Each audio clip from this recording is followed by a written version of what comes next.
바다는요, 이것 빼놓을 수 없습니다. 우리 K 잠수함, 도산 안창호함인데 세계 최강 재래식 무장 잠수함이다라는 미국 잠수함 전문가의 평가가 나오는데, 자, 지금 이 잠수함이 해외에서 무슨 러브콜을 받고 있는지 저희가 그래픽으로 한번 정리해봤습니다.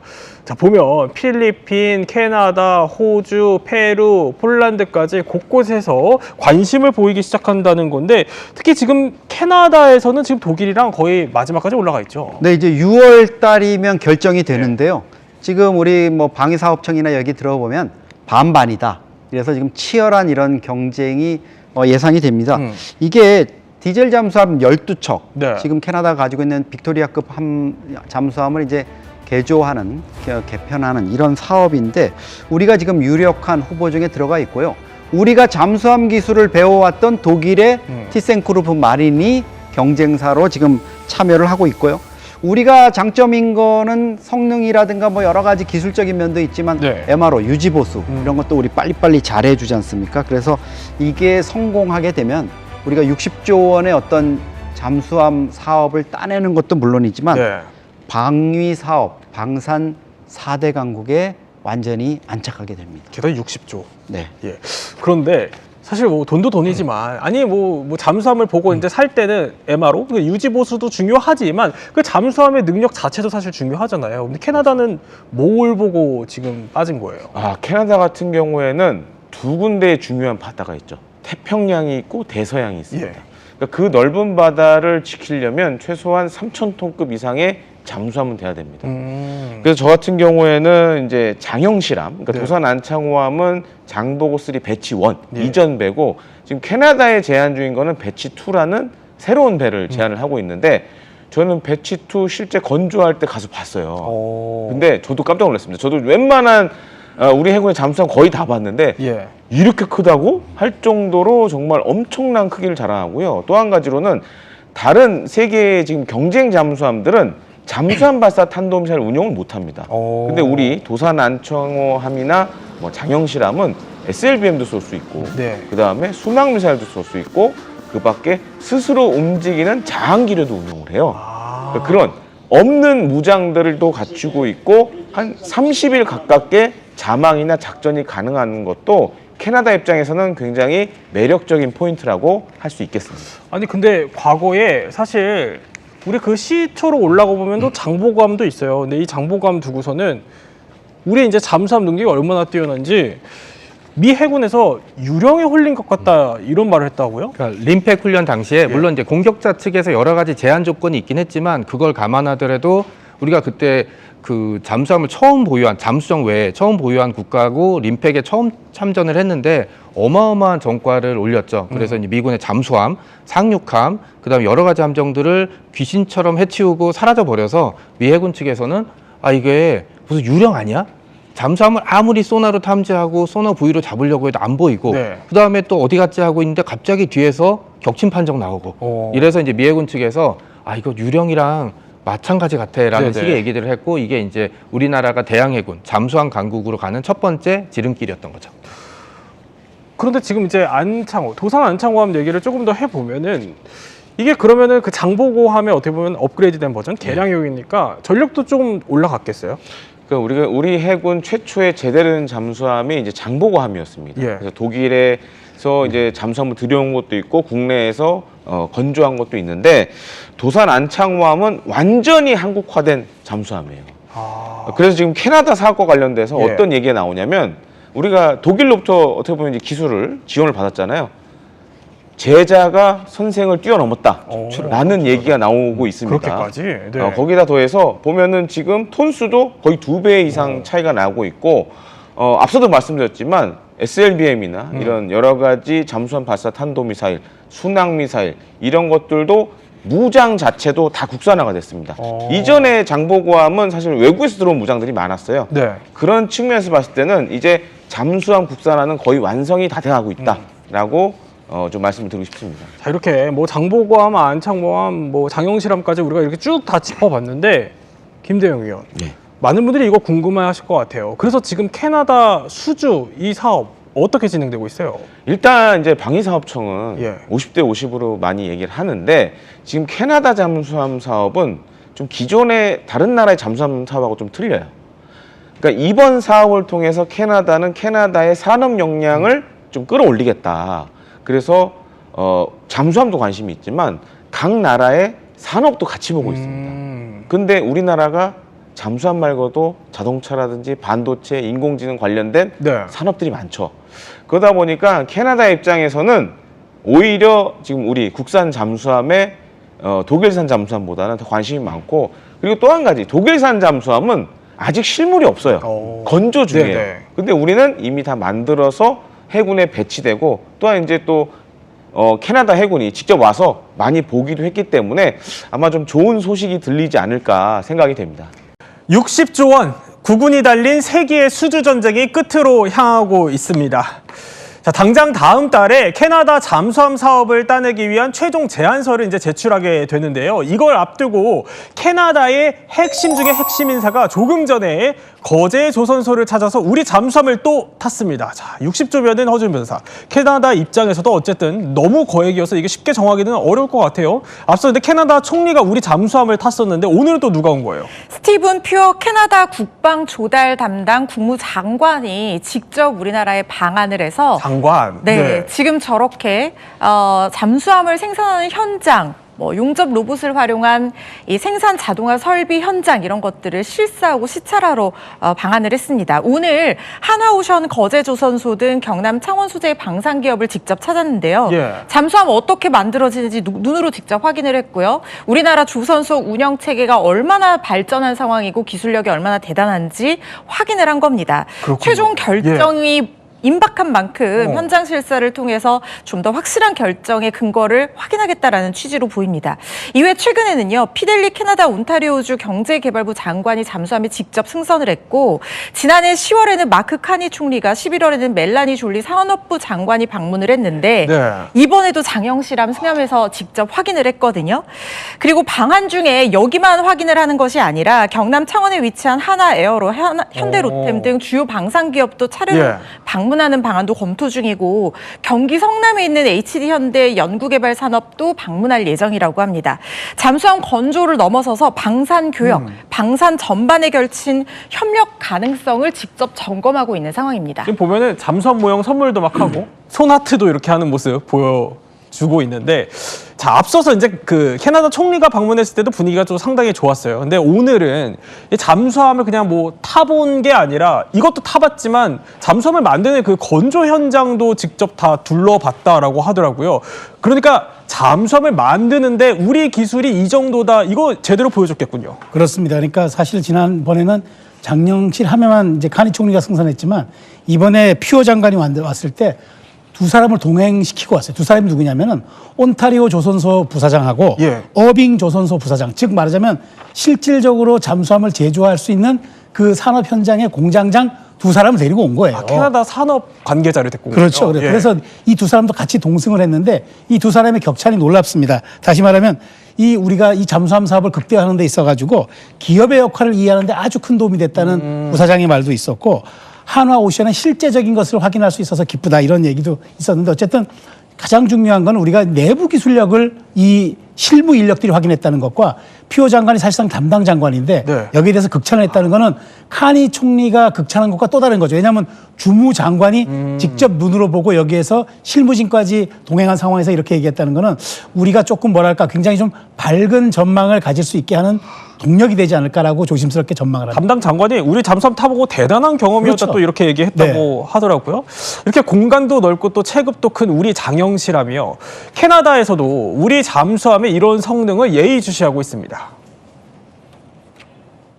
자막 능력을 극대화시키고 기존의 납 축전지 대신 리튬 배터리 축전지를 사용함으로써 수중에서 작전할 수 있는 시간을 극대화시킨 수출형 잠수함에 그대로 설계를 적용함으로써 세계적으로 경쟁력 있는 잠수함을 만들 수 있다고 생각을 합니다.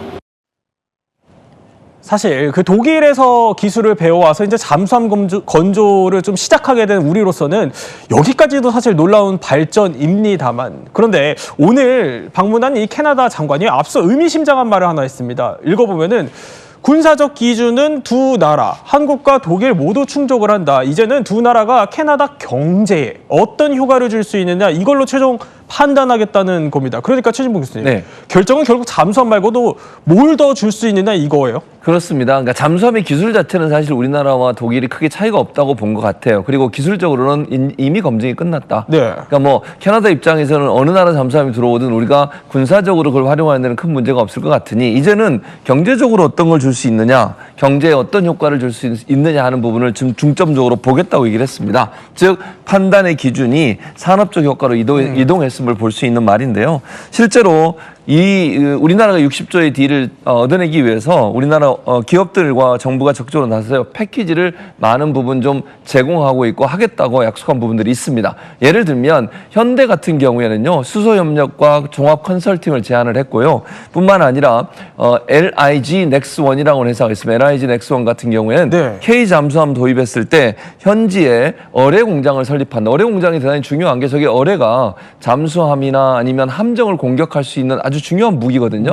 우리는 3가지 정도의 어뢰를 개발하고 있는데 예. 그 어뢰 개발하는 공장도 설립할 수 있다라고 얘기를 했고, 현대자동차 같은 경우에는 공장을 건설하고 대한항공의 경우는 운용기 협력을 하겠다, 군용기 협력을 하겠다고 얘기를 했는데, 결국은 우리가 조금 더 많은 부분들에 있어서 캐나다의 산업적 발전에 도움을 줄 수 있는 협력을 하겠다는 것을 적극적으로 어필하면서 잠수함 수주의 좋은 어떤 입지를 선점하려는 그런 노력을 하고 있는 상황입니다. 근데 그래픽 다시 한번 볼까요? 그러면은 그러니까 쉽게 말해서 기술력은 기본이고 승부는 이제 뭐 정치력과 외교력에서 갈릴 것 같다 이런 분위기를 설명해 주신 거예요. 근데 보면은 이제 캐나다 측의 요구라는 거거든요. 현대차 공장 건설, 대한항공의 군용기 협력. 근데 이런 거는 자동차, 항공 이런 거 사실 한 국가의 어떻게 보면 주력 산업 이잖아요. 근데 이거를 잠수함 사업을 위해서 내줘도 괜찮은 겁니까? 사실 이게 기술력이 대등한 상황이고 예. 캐나다 입장에서는 독일을 선택했을 때 거의 뭐 EU 국가들과 파트너십을 구축하는 거나 다름없다 보니까 우리한테 너네가 만약에 선택받으려면 좀 많은 걸 내놔라 이렇게 얘기를 하고 있는 상황이긴 하지만 이 청구서가 너무 선을 넘은 건 아닌가 이렇게 우려하는 목소리도 분명히 있습니다. 이게 국가 간 산업 안보 협력 패키지 수준의 초대형 프로젝트로 덩치가 커지는 모양새인데 특히 이런 뭐 자동차라든가 항공 공장 같은 경우에는 굉장히 중요한 게 기술 유출의 우려도 있을 수 있고 또 현지에서 생산 공장을 설립했을 때 우리가 포기해야 되는 어떤 우리나라만의 어떤 부가가치라든가 네. 그때에 따른 경제적인 효과 이런 것들을 넘겨줘야 되는 부분이 있을 수 있잖아요. 수주전 자체로 보면 60조 원이어서 굉장히 예산이 크고 큰 건이기는 하지만 그게 창출하는 경제적 효과와 이 캐나다 측에서 내민 청구서를 받아들였을 때 우리가 네. 이룰 수 있는 것들을 잘 비교 형량을 해야 된다는 거죠. 과연 어떤 것이 국익에 부합할지는 좀 더 따져봐야 되는 부분 분명히 있을 거라는 생각 듭니다. 네, 또 우리도 손익을 잘 따져봐야겠다 이런 생각이 듭니다. 또 K방산 역사에 한 획을 그을 수 있을지는 올 상반기에 결정이 될 것 같습니다.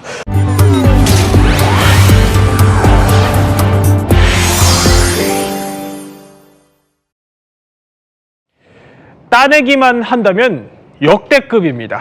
자, 우리나라 방산 역사상 최대 규모 무려 60조 원이 달린 캐나다 잠수함 도입 사업 얘기입니다. 자, 캐나다 사람들 마음을 좀 확실히 잡기 위해서 초호화 특사단까지 꾸렸고요. 조금 전에 캐나다로도 향했는데요. 이제 독일과의 2파전만 뚫으면 고지가 눈앞입니다. 한화, HD 현대중공업을 물론이고 현대차 그룹을 포함한 다수의 우리 기업들이 함께합니다. 잠수함 수주는 대한민국과 독일 양국으로 압축되었습니다. 진짜 친구는 겨울에 찾아온다고 하는 말이 있다고 합니다. 대한민국에 진심을 전달할 수 있다면 이번 방문을 통해서 최선을 다하겠다는. 자, 사업비 60조. 이게 어느 정도냐 하면요. 우리나라 한 해 예산의 한 10% 수준에 달한다는 겁니다. 이 정도면은 각오가 남다를 것 같은데 일단 특사단 면면이 어때요? 정재계 주요 인사들이 그야말로 총출동했다라고 말씀드려도 될 것 같습니다. 그래요? 예. 대규모 방산산업이라는 게 무기 성능이라든가 기업의 역량만으로 되는 것이 아니라 우리가 당신과 산업 안보에 적극적으로 협력하겠다는 대통령 의지를 바로 또 전달을 해야 되잖아요. 네. 그래서 지금 화면 보시는 것처럼 강훈식 비서실장을 필두로 방산 특사단이 꾸려져서 캐나다와 노르웨이를 차례로 방문할 예정인데 이 특사단에는 김정관 산업부 장관 그리고 이용철 방사청장이 포함이 됐고요. 잠수함 사업을 직접 추진하는 하나오션이 과 HD 현대중공업 관계자들, 한화그룹 김동관 회장과 주원호 함정사업, 그래요. 예. 네, HD 현대중공업 함정사업부 사장도 포함이 됐습니다. 그리고 현대차그룹의 정의성 회장 등 다수 기업의 이 수장들이 총출동하거든요. 네. 그래서 독일과의 2파전에서 승기를 잡을 수 있도록 그야말로 최선을 다할 것으로 보입니다. 정부와 재계까지 뭐 제대로 한번 팀 코리아를 띄웠다 이런 평가가 나올 법합니다. 자, 그런데요, 강훈식 실장이요, 오늘 이 출국하기 직전에, 자, 그러니까 그 직전에 용산 전쟁 기념관까지 찾아가서 캐나다 참전 용사들을 추모했습니다. 그러니까 양국의 안보 협력까지 좀 부각을 하면서 이렇게 의지를 드러낸 건데, 이 정도면 거의 사활을 건 셈이에요. 사활을 걸었죠. 아까도 잠깐 우리 앵커가 설명해 주셨지만 예. 이 규모가 우리가 생각하는 것보다 훨씬 더 큽니다. 그러다 보니까 사활을 걸 수밖에 없는데 총 60조 정도의 이익이 나는 그런 사업이에요. 왜냐하면 이번에 이제 캐나다가 60조 규모의 차세대 잠수함 발주를 위한 마지막 작업을 진행하고 있는데, 말씀하신 것처럼 독일과 우리가 이제 최종 이제 결전을 치러야 되는 상황입니다. 2파전, 예. 예, 2파전이 된 거죠. 그리고 이제 90년대에 이제 도입했던 노후된 잠수함을 12척을 다 교체를 하게 되는데요. 3,000톤급 디젤함을 최대 12척을 새로 구입하게 되는데 그 구입 규모만 20조 원이 달합니다. 근데 이게 20조 원에서 끝나는 게 아니고요. 30년 동안 유지 보수를 해야 되잖아요. 또 맡겨야 되니까. 그렇습니다. 네. 그 금액까지 하면 60조 원이 된다는 거죠. 그래서 단일 방산 수출로는 역대 최대 가격이 되는 것이고요. 네. 한국의 올해 편성 예산의 10% 정도다. 그렇다고 하면 우리나라에 네. 엄청난 경제적 이익을 갖다 줄 수 있는 그런 사업이라고 볼 수 있을 것 같습니다. 이 정도가 되니까 사실 우리 정부도 이게 단순 뭐 경제 사업으로 인식하는 게 아니라요, 외교전으로 보고 총력전에 나서고 있습니다. 지난 가을에 캐나다 총리가 우리나라를 찾았었거든요. 이때 장영실함을 직접 태워주기까지 했었죠. Yeah. Thank you.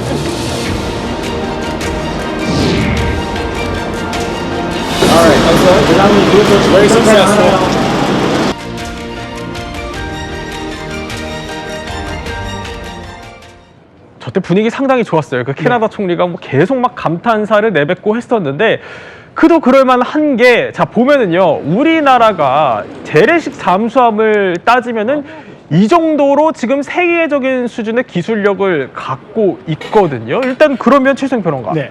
독일이랑 2파전 붙는다고 했으니까 독일이랑 비교하면 어때요? 그러니까 사실 독일이 만만한 나라는 사실 아니에요. 왜냐하면 2차 세계대전 때 많은 사람들이 기억하실 거예요. 유보트라고. 그래서 이제 그 이른바 2차 세계대전의 판도를 바꿨던 잠수함의 원조의 나라입니다. 그런데 네. 실제 지금 세월이 흘렀잖아요. 우리가 세계를 주도하고 있습니다. 우리가 지금 잠수함 보유만 20척, 세계 위기고요. 3,000톤급 잠수함은 독자 건조가 가능한 정도로 기술력을 인정받고 있는데, 더 중요한 거는 독일 잠수함은 지금 보시는 것처럼 네. 뭐 스텔스 성능을 탑재하고 나토가 인정한 센서를 부착했다고 하는 뭐 잔망경까지 있다고 하는데, 문제는 실물이 없어요. 그냥 개발 계획만 있는 거고, 우리는 근데 3,600톤급에다가 수직 발사관 10셀에 SLBM을 발사할 수 있는 기능을 갖췄고, 네. 가장 중요한 건 실물이 있으니까 캐나다 총리가 가서 둘러봤죠. 그러니까 다만 이제 네. 독일 같은 경우는 이제 어떤 게 있냐면은 유럽이라는 같은 지역이 있고, 그다음에 일단 정서적 유대감, 그다음에 기술 이전이 좀 용이하다는 그런 건 이점은 있지만, 더 중요한 거는 바로 이것이 전력화됐을 때 얼만큼 잘 할 수 있느냐. 근데 캐나다 총리가 직접 눈으로 봤으니 네. 이것만큼 중요한 검증이 어디 있습니까? 가장 중요한 결정권자인데, 그래서 저는 이번에 우리가 독일이 가장 원천 기술을 갖고 있었던 나라지만 우리가 후발주자로서 완전히 압도하고 있기 때문에 아마 굉장한 좀 소식이 들려오지 않을까 전망합니다. 실물이 있고 없고에 뭐 이런 큰 차이가 있지만, 어쨌든 간에 이게 아까 최진봉 교수의 설명대로 이 캐나다의 해군이 이제 차기 잠수함으로 쓸 거를 선정하는 자리거든요. 그러면 이제 군사 기능도 상당히 중요할 텐데, 자, 지금 보여드리는 게 얼마 전에 한미 연합훈련 중에, 자, 저분이 누구냐? 캐나다의 주임원사라고 합니다. 그 캐나다 주임원사를 우리 도산 안창호급 잠수함에 태워서 저렇게까지 열심히 홍보를 한 거예요. 그럼 허주임 변호사, 일단 지금까지 보면 우리가 유리해요? 그런데 이게 끝까지 긴장을 놓칠 수가 없는 것이요. 우리가 한번 탈락의 고배를 아쉽게 마셨던 적이 있습니다. 바로 작년 11월에 폴란드가 추진한 잠수함 보강 사업에서 결국 수선에 우리가 패배를 했었거든요. 네. 그때 정부가 퇴역을 앞둔 우리나라 1호 잠수함인 장보고함을 훈련용으로 무상 지급하겠다, 무상 양도하겠다라는 파격적인 승부수까지 던져서 우리가 승기를 잡은 게 아니냐, 이런 기대감이 고조가 됐었는데, 폴란드의 최종 선택은 이웃인 스웨덴이었어요. 이게 우리가 기술력에서 단순히 밀렸기 때문이 아니라 콩만 줘야 되는 게 아니라 콩고물도 있는 스웨덴을 선택을 했다는 겁니다. 일단 유럽 예. 방산계 전반에서 바이 유러피언, 그러니까 우리 유럽끼리 서로 기술 공유하고 유럽끼리 서로 상부상조하자 이런 기조가 있다고 합니다. 거기다가 폴란드가 제공한 콩고물, 그러니까 플러스 알파가 있었는데 네. 폴란드에서 무기를 사주겠다고 한 거예요. 그러니까 떡보다 떡고물이 수주를 결국에는 가르는 것이 됐다고 하는데, 지금 이 캐나다도 엄청 노골적으로 독일 폭스바겐이 캐나다의 전기차 배터리 공장 짓겠다 했다 이렇게 귀띔을 하고 있거든요. 그래요? 예. 그러면 우리는 스웨덴이 얘기했던 것처럼 무기 사주겠다라고 하는 그 콩고물의 어느 정도 비견될 수 있는 그런 것들을 줄 수 있는 카드가 있어야 된다는 얘기가 될 수 있잖아요. 네. 특사단이 가는 것도 좋지만 우리가 어떤 카드를 준비했냐도 결국에는 최종 승패를 회귀될 수도 있을 것 같습니다.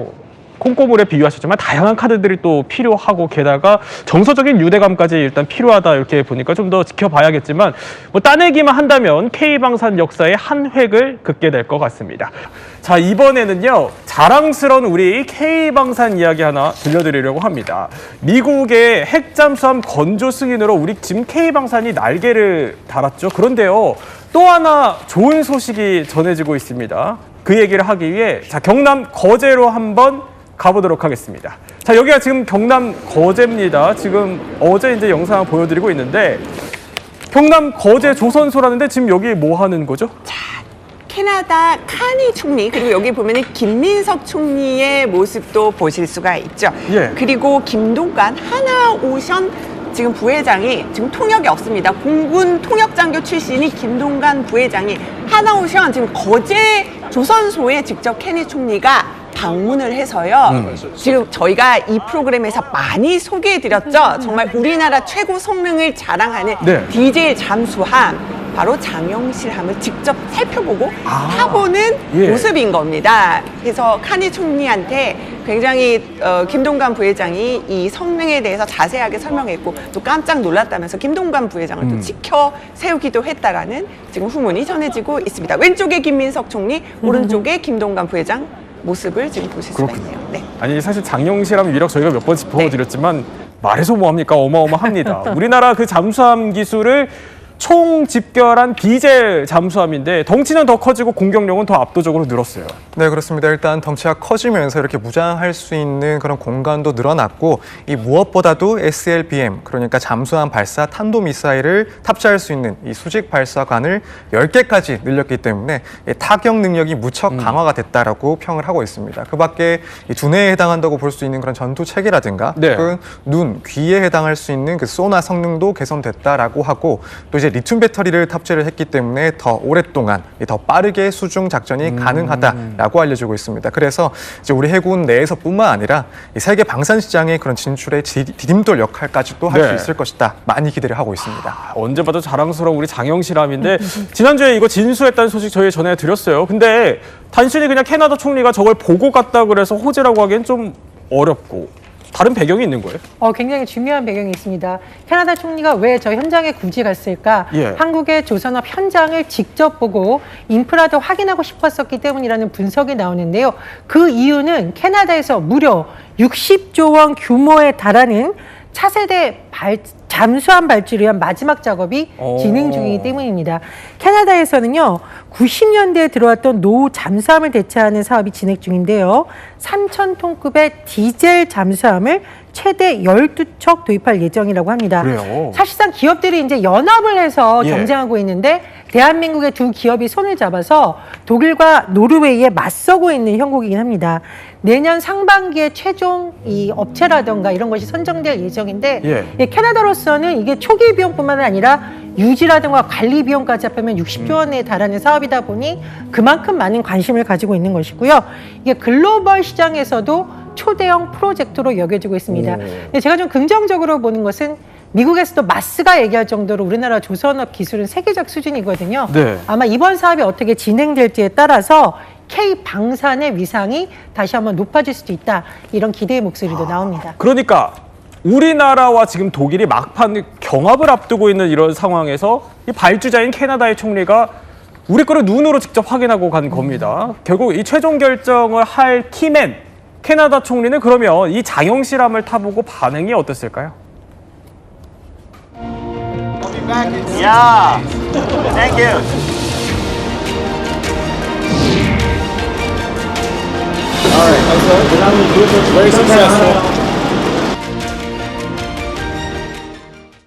자, 분위기 상당히 좋습니다. 뭐 엄청나다 이런 감탄사도 계속 했다고 전해지는데, 자, 손흥민 변호사, 그러면 정말 객관적으로 우리나라랑 그 독일 거랑 한번 재원을 비교해 보면 어떻습니까? 네, 일단 지금 독일에서 주목을 받고 있는 이 212CD급 잠수함 같은 경우에 장점을 이야기를 하자면 이제 가장 먼저 스텔스 성능이 무척이나 뛰어난 설계라고 알려지고 있습니다. 거기다가 나토에서 인정을 받은 그런 전투 체계, 센서를 탑재하고 있기 때문에 이 점 역시 유리하다 보고 있고 또 잔망경이라든가 혹은 감시 장비 성능 역시도 우수하다라는 평가를 받고 있습니다. 다만 이제 아직까지 이 개발 단계, 그러니까 실체가 없는 사항이라서 이 점이 이제 우리나라의 그런 장영실함과 비교했을 때는 부족한 점이다라고 평가를 할 수가 있고, 특히 이제 우리나라 장영실함 같은 경우에 앞서 말씀을 드린 것처럼 일단 워낙 대형의 그런 잠수함이다 보니까 공격력도 상당히 높고 또 이제 수직 발사관 10개까지도 장착이 되어 있어서 상당히 이제 공격력이 강화가 되었다라는 점이 충분히 장점이다라고 보고 있기 때문에 이제 만약 뭐 정부의 그런 전폭적인 지원까지 더해진다라고 한다면 독일 등을 포함한 그런 글로벌 경쟁사들과의 그런 경합에서도 충분히 경쟁력을 확보할 수 있다라고 기대를 하고 있습니다. 그러니까 제일 큰 차이는 독일 거는 아직 실물이 없는 거고 우리는 실물이 이미 다 만들어져 있다는 겁니다. 백문이 불여일견이라고 사실 뭐 직접 보는 것만큼 효과적인 건 없을 것 같기도 한데 캐나다로서는 어제 이 속보도 주목할 수밖에 없을 것 같습니다. 트럼프 대통령은 한국이 핵 추진 잠수함 능력을 필요로 한다는 데 공감을 표하면서 후속 협의를 해나가자고 하였습니다. 자, 그러니까 전예현 평론가, 앞서 우리가 이 핵 추진 잠수함을 미국으로부터 이 받아낸 것도 이번에 이거 60조짜리 사업이잖아요. 이거 캐나다 걸 따내는데 이것도 유리하게 작용할 걸로 보는 거예요. 그렇습니다. 한미 정상 간의 회담이라던가 그 이후의 협상 과정이 주목을 받는 이유는 바로 K방산이 어느 정도 세계적으로 위상력을 가질 수 있을지와 연결되어 있는데요. 특히 핵 추진 잠수함과 관련된 내용은 해군의 수건 사업이 해결된 것뿐만 아니라 K방산의 기술력을 세계적으로 알리고, 또한 트럼프 대통령이 이것을 직접 언급했다라는 것은 단순한 기술 이전을 넘어서 한미 간의 신뢰, 정보 공유라는 의미를 갖는 것으로 해석이 됩니다. 그렇다 보니 캐나다로서도 이거 기술뿐만 아니라 뭔가 정보 공유의 기회도 한국 업체라든가 한국 기업을 통해서 확보할 수 있는 거 아니냐, 이렇게 기대할 수 있는 부분이 있는 것이고요. 또 하나 주목할 시점이 있습니다. 사실 K방산은 그동안 유럽에서 굉장히 주목을 받아왔었는데 이번 캐나다의 이 잠수함 사업을 우리가 수주하게 될 경우 북미 시장을 적극 개척한다는 의미도 있기 때문에 방산 분야에서의 새로운 시장이 열릴 거라는 기대감도 높아지고 있습니다. 이번에 그 60조짜리 따내면 이게 우리 기업의 방산 수출 계약 규모로도 사상 또 최대 규모라고 하니 한번 지켜봐야겠습니다.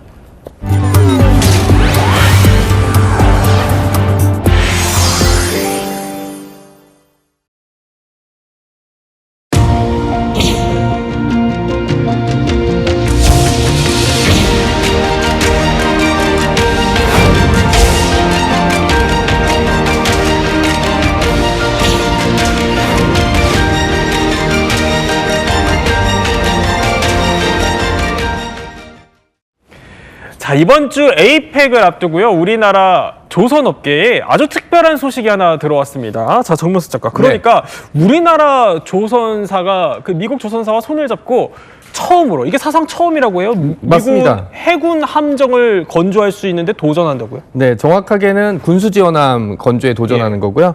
HD 현대가 미국의 조선소 중에 가장 큰 그리고 대표적인 군수 업체 중에 하나인 헌팅턴 인거스와 함께 손을 잡고 미국의 신형 군수 보급함 이제 건조 사업에 이제 도전하기로 이제 협력각서를 이제 체결했습니다. 이게 무슨 뜻이냐면 그 전투함은 아니고 전투함의 군수 물자와 뭐 연료 같은 걸 보급하는 군수 지원함인데, 이게 미국한테 굉장히 중요한 게 뭐냐면 우리나라랑 다른 나라랑 다르게 미군은 전 세계를 섹터로 작전을 하거든요. 그러니까 군수 보급이라는 게 다른 나라보다 훨씬 더 중요한 입장이라서 지금 군수 지원함을 이제 신형으로 새로 교체하는 사업을 진행하고 있는데 아시다시피 미국의 조선소가 상태들이 매우 안 좋기 때문에 네. 헌팅턴 인거스가 HD 현대와 함께 손을 잡고 군수 지원함 보급 사업에 군수 지원함 이제 입찰에 이제 도전하고 있다. 그러면 우리가 이제 미국과 손잡고 진행하는 마스가 프로젝트에 조금 더 탄력을 받을 수 있는 지점도 있고 그리고 대한민국 해군 그리고 네. 대한민국 함정이 80년대까지는 미군이 2차 대전 때 쓰다가 주던 전투함 가지고 이제 계속 잉여 전투함을 사용했던 국가였는데 어느 순간 미국의 가장 중요하다고 할 수 있는 뭐 전투함은 아니지만 군수 지원함을 이제 미국 조선소와 손잡고 진행할 수 있다는 지점은 대한민국의 대한민국의 이제 수상 건조함 네. 그다음에 해군력이 이제 얼마나 발전했는지를 직접적으로 이제 보여줄 수 있는 지점이죠. 사실 미국 같은 경우는 자신들이 사용하는 무기는 외국산 무기를 도입하더라도 절대로 외국에서 만들지 않거든요. 외국 업체에 미국 법인에서 만드는 경우가 굉장히 많은데 지금 같은 경우는 이 상태가 보면 이제 아마도 저기 HD 현대 조선소에서 일부 건조하고 아니면 같이 건조하는 방식을 사용할 것 같아서 미국의 그 무기 도입 사업에서 굉장히 중요한 상황이고 우리 역시도 좀 마찬가지 입장입니다. 네. 이게 성사가 된다면 정말 어마어마한 일인 겁니다. 역사적인 한 획을 긋게 되는 건데 또 마스가 협력 프로젝트도 더 탄력을 받고요. 근데 결과적으로는 이게 잘 되려면 입찰 단계지만 수주 따낼 수 있냐 없냐예요. 전 가능성이 전 있다고 봅니다. 왜냐하면 지금 미국은 우리 한국과 관세 협상과 함께 네. 지금 마스카 프로젝트 우리가 제안을 하고 미국도 트럼프 대통령이 사실은 우리 대통령과의 그 정상회담을 통해서도 한국의 발전된 조선 기술의 협력을 받고 미국의 조선을 다시 부활시키는 이런 희망과 기대를 가지고 있거든요. 네. 이번에 또 APEC 기간 중에 미국 상무장관이 또 현장을 방문하기도 하고 여러 가지 그다음에 또 MRO를 통해서 쌓은 우리의 기술력 이런 것들이 아마 미국의 신뢰를 주고 네. 아마 이게 타결이 된다면 우리의 조선이 한층 발전할 수 있는 소중한 계기가 될 것으로 저는 봅니다. 자, 이렇게 K조선이 이제 미국의 해군, 그 함정 건조하는 데까지 다가간 겁니다. 이렇게 도전을 하면서 방산시장에서 존재감을 무럭무럭 키워가고 있는데요. 그런데 또 다른 호재가 하나 더 있습니다. 뭐냐면요. 바로 이번 주 경주에서 열리는 그 에이펙이 우리 K조선업에는 호재라고요? 왜 그렇죠? 호재가 될 수 있는 가능성이 큰데 이런 대규모 외교 행사가 열리면 언제나 물밑에서는 또 경제가 돌아갑니다. 특히 방위산업 측면에서 보면 업체의 역할은 좋은 제품을 준비해 놓는 거고요. 그리고 계약 단계에 가면 결국 보는 게 국가 신용도, 즉 외교력이 어느 정도 있는지가 중요한 요소가 됩니다. 그렇기 때문에 경주 에이펙 때 많은 방위산업 관련 계약이나 아니면 이야기들이 물밑에서 진행될 것 같은데 이 중에서 아주 큰 게 있습니다. 뭐예요? 무려 60조억에 달하는 60조에 달하는 큰 사업인데요. 60조. 예, 캐나다가 지금 보면은 1998년부터 시작해서 빅토리아급 잠수함 4척을 운영을 하고 있습니다. 근데 캐나다 영해를 보시면은 우리와 비교한 때에 영해가 엄청 넓어요. 그 넓은 영해를 4척의 잠수함으로 초계를 하고 작전을 한다는 건 거의 불가능에 가깝거든요. 네. 그래서 처음부터 그런 얘기 많이 나왔습니다. 4척 부족해. 결국 지금 현 시점에 와서는 잠수함이 노후화돼서 더 이상 운영이 힘들게 됐다. 4척 중에 한 척은 작전이 불가능한 상태다라고 알려져 있습니다. 그렇기 때문에 캐나다는 CPSP 프로젝트, 네. 즉 노후화된 잠수함들을 3,000톤급 잠수함 12척으로 교체하는 사업을 지금 진행하고 있어요. 그렇군요. 아까 제가 60조라고 말씀드렸는데 선체 그러니까 함 한 대 한 대를 사는 가격은 한 10몇 조가 되는데 유지 보수까지 합치면 60조 원입니다. 캐나다가 이 사업에 올인하는 몇 가지 이유가 있는데 첫 번째는 아까 말씀드린 대로 국내 그리고 국내적인 문제 이미 노후화됐다. 두 번째는 보급로입니다. 즉 기존에 있던 홍해나 다른 이 공급선들이 지금 위협을 받고 있잖아요. 근데 2050년 정도 되면은 북극해 항로가 뚫릴 것이다. 그래서 그 항로의 중요성이 다가오기 때문에 미리 선점을 해야 된다. 또 하나 마지막으로 중요한 게 미국의 어떻게 보면은 푸시입니다. 미국에서는 안보에 자꾸 미국 쪽에 업히지 말고 캐나다 니네들도 전략적인 그리고 유의미한 일을 해라 라는 이야기를 계속하거든요. 오죽했으면 트럼프 대통령이 자꾸 그렇게 할 거면 미국의 그 다른 주로 편입해라 이런 이야기까지 그렇죠. 들었겠습니다. 캐나다에 어떻게 보면 명운이 달린 역점 사업이네요. 그런데 자, 이 에이펙 방문을 계기로요. 그래서 그런지 세계 각국 정상들이 우리나라 조선소로 이제 발걸음을 옮기기 시작하고 있다고 합니다. 특히 이 캐나다 총리가요. 직접 이번에 우리 조선소를 찾는다고 하는데, 자, 그러면 이거 60조 캐나다 잠수함 사업, 여기에 이번 방문이 좀 긍정적인 작용을 할까요? 예, 이 60조 방산 사업에 대해서 많은 나라들이 관심을 가졌지만 결과적으로 지금 한국과 독일이 최종 경쟁자로 남아 있거든요. 네. 그러면 지금 거제 조선소 사실요 의사결정을 할 때 가장 중요한 것은 뭐 백문이 불여일견이에요. 현장을 직접 가서 눈으로 봐야 결정할 수 있는 거 아닙니까? 거제 한화오션은요 지금 장영실 안무 뒤에 얘기 나오겠습니다만 이걸 건조하는 곳이거든요. 신수지 열렸고요. 그러면 이 한화오션은 대한민국의 모든 국산 잠수함의 모든 것을 다 건조한 그런 이 방산 업체고요. 네. 미국의 CNN이 최근에 보도를 했어요. 한국의 조선 기술에 대해서 평가를 했거든요. 인력과 효율성이 최고다. 이런 얘기를 했고, 그렇다면 지금 한화오션은 또 인도네시아 수주 경력도 있고요. 현장에 가서 우리의 기술력과 또 실제 우리 한화오션이 납기를 맞출 수 있다라고 하는 것을 공언을 했는데 직접 와서 봐야 정말 우수한 잠수함을 원하는 시기에 효율적으로 예산 범위 내에서 할 수 있겠는가, 이걸 확인할 수 있는 좋은 기회가 되기 때문에 저는 기대가 됩니다. 눈으로 보면 더 혹할 거다. 그렇습니다. 설명해 주셨는데, 자, 이렇게 칸이 이제 캐나다 총리가 찾아가지만 캐나다 총리뿐만이 아니라 트럼프 미국 대통령이요. 네. 이 조선소를 찾을 수 있다, 이런 얘기가 나오기 시작하네요. 네, 관련 언론에서 이제 보도가 슬슬 나오고 있죠. 예. 경주 에이펙 회의에 참석하고 국내 빅3 조선소 중에 한 곳을 방문할 수 있다라는 이제 언론 보도가 좀 나오고 있는데 아마 이제 그 정확하게 결정은 안 되고 이제 검토 단계인 걸로 알려져 있는데 아마 오게 된다면 마스가 프로젝트나 그다음에 이제 뭐 캐나다 잠수함 수주 사업, 그리고 이제 우리가 앞으로 이제 미국 해군 함정 건조 사업에 이제 좀, 왜냐면 트럼프 대통령 같은 경우는 딴 사람은 잘 안 믿고 본인 눈을 잘 믿는 것 같아요. 그래서 본인이 직접 보고 결정을 내려야지 직성이 풀리는 사람인데 와서 직접 보게 된다면 우리나라 조선소의 역량과 해군 함정 건조 실력을 알고 조금 좀 마음을 열지 않을까. 그다음에 또 이제 약간 교착 상태에 빠져 있는 관세 협정이라든지 다른 문제도 좀 풀리지 않을까라는 협력을 좀 해보고 있는데, 다만 이제 그 방문을 할 수도 있고 안 할 수도 있고 국내 조선소는 방문에 대한 얘기를 못 들었다고 했지만 뭐 제3자가 물어보면 당연히 방문할 계획이 있어도 방문할 계획이 없다고 하겠죠. 워낙 즉흥적인 스타일이다 보니까. 그렇죠. 그러니까 뭐 계획이 없다가 갑자기 가자. 그럼 이제 뭐 다 맞춰줘야 되는 거니까 아마 3, 4 모두 이제 방문할 거에 대비해서 준비는 해놓은 상태가 아닐까 생각하고 있습니다. 네, 이렇게 캐나다 총리, 뭐 트럼프 미국 대통령까지 세계의 시선이 우리나라 조선업으로 향한 가운데, 자, 그럼 이제 우리는 뭘 내놓을 거냐 한번 봐야겠죠. 자, 우리군이 최근에 자랑스러운 잠수함 장영실함을 진수했습니다. 영상 한번 볼까요? 하나, 둘, 셋.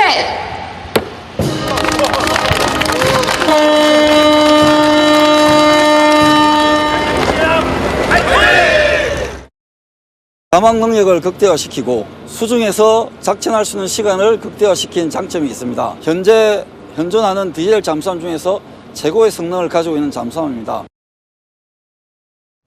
자, 저 장영실함이 이번에 이제 캐나다가 60조짜리 프로젝트에서 탐내는 거, 그겁니다. 자, 그런데 이 압도적인 존재감이 영상만 봐도 느껴지는데, 일단 이전 것과 비교해서 어떻게 달라진 거예요? 먼저 대한민국 해군의 잠수함 발전사를 간략하게 말씀드려야 될 것 같아요. 장보고 프로젝트라고 합니다. 장보고 1, 장보고 2, 장보고 3까지 와 있고요. 그것을 전문가들은 장1, 장2, 장3라고 간단하게 표현해요. 장1, 장2는 독일에서 기술을 직접 받아와서 국내에서 건조한 것들이 대부분입니다. 209, 214급이죠. 장3부터 이제 우리 기술이에요.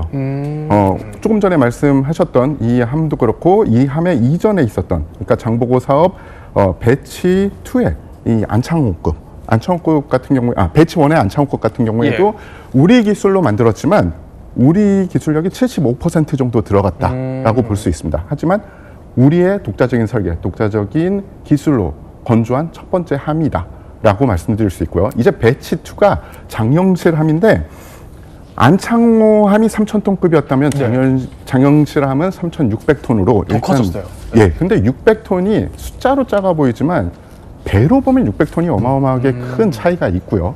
그리고 안창호함 같은 경우에는 작전 지속 시간이 3주 정도 됩니다.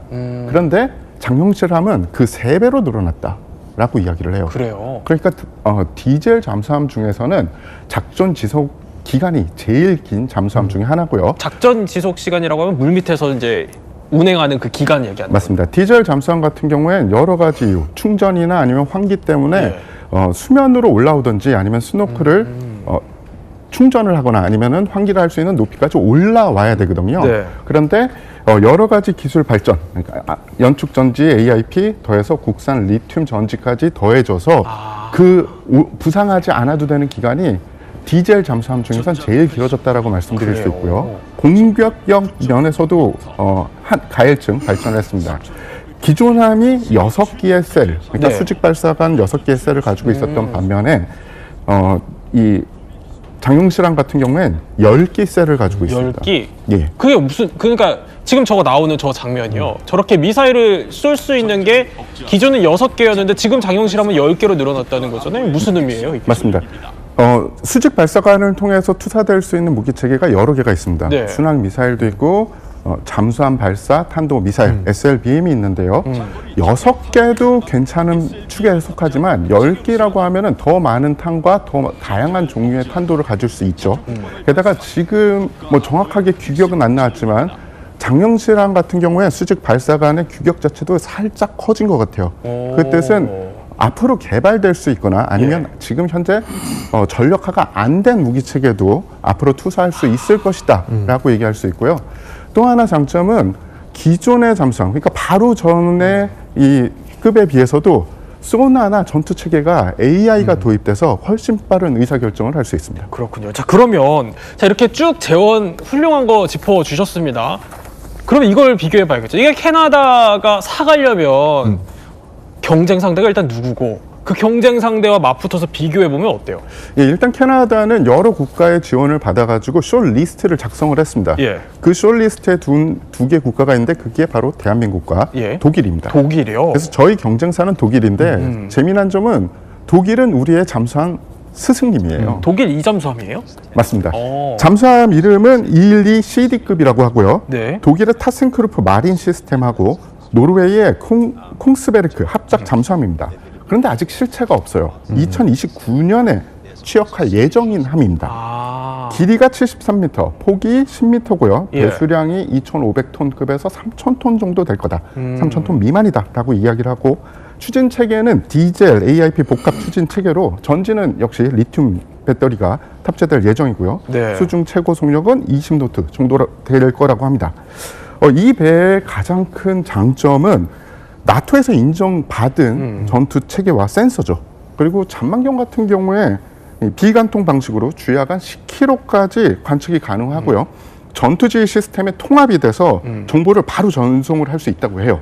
잠수함 외에도 비존 감시 장비가 부착되어 있어서 360도 전방위 감시가 가능하다고 합니다. 자, 이렇게 쭉 설명해 주셨는데 자, 두 분께 짧게 여쭤볼게요. 그러면 센터장님. 누가 이길 것 같아요? 저는 뭐 한국이 이길 가능성이 좀 더 높지 않을까. 그래요? 왜 그렇죠? 생각을 하는데 뭐 우리가 최선을 다해서 노력을 하겠죠. 근데 가장 중요한 거는 앞서도 말씀드렸습니다만 이게 납기. 다시 말하면 지금 독일 잠수함은 실체가 없는 지금 만들고 있는 것이고 이 장영실 함은 이미 나와 있고 와서 볼 수 있거든요. 그 완성품이 있는 거. 완성품이 있는 것이고 그다음에 이 카나다가 원하는 2035년까지 우리가 여러 척을 원하는 것을 수주해 줄 수 있다. 그러나 독일은 한쪽밖에 안 된다고 그래요. 그렇다면 그런 것들이 상당히 이 경쟁의 차이가 있는 것이고 아마 이번 에이펙을 계기로 해서 우리 정부가 얼마나 노력하느냐, 외교력을 발휘하느냐 이게 중요한 역할이 될 것 같아요. 정 작가님 어떻게 보세요? 전 국민이 보는 채널의 이야기 더해서 우리가 진다고 할 수는 없으니까 그 간단히 말씀드리면 그 디젤 잠수함은 이제 그냥 보통 인간이고 핵 잠수함은 인어거든요. 그러니까 무제한 자망이 가능한. 근데 우리나라의 그 장영실함은 약간 제주도 해녀분 같은 거예요. 30분 이상 자망할 수 있고 숨을 참을 수 있는. 자, 그리고 이제 말씀드렸듯이 212 CD급은 지금 개발 중이고 그다음에 다른 것도 아니고 물속에 들어있는 잠수함인데 해당 국가가 배치해서 몇 년 동안 우리는 이제 지금 전력화해서 몇 년을 보낼 텐데 그러면 테스트가 다 되는 건데 212CD급은 그때 만들어서 신제품이라고 줬지만 되게 위험할 수 있거든요. 문제라도 하나 생기면 대형 참사가 날 수 있기 때문에 조금 신중하게 생각한다면 당연히 장형 실함을 선택해야겠죠. 객관적으로 봐도 그렇죠. 그렇죠. 네. 저도 군사 기자로서 간단히 한 말씀만 더 하면 작전 환경이 캐나다와 한국이 더 맞습니다. 독일은 발트해 연안에서 작전을 하거든요. 그래서 저는 한국에 한 표 던집니다. 세 분 다 한국이니까 한국이 이길 것 네. 같다는 예, 분위기가 네. 드네요.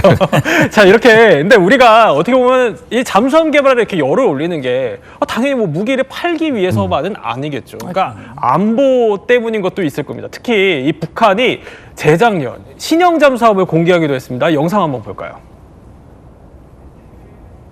핵공격 잠수함이라는 수단이 이제는 파렴치한 원수들을 공포에 질리게 하는 위협적인 우리의 힘을 상징하게 되고,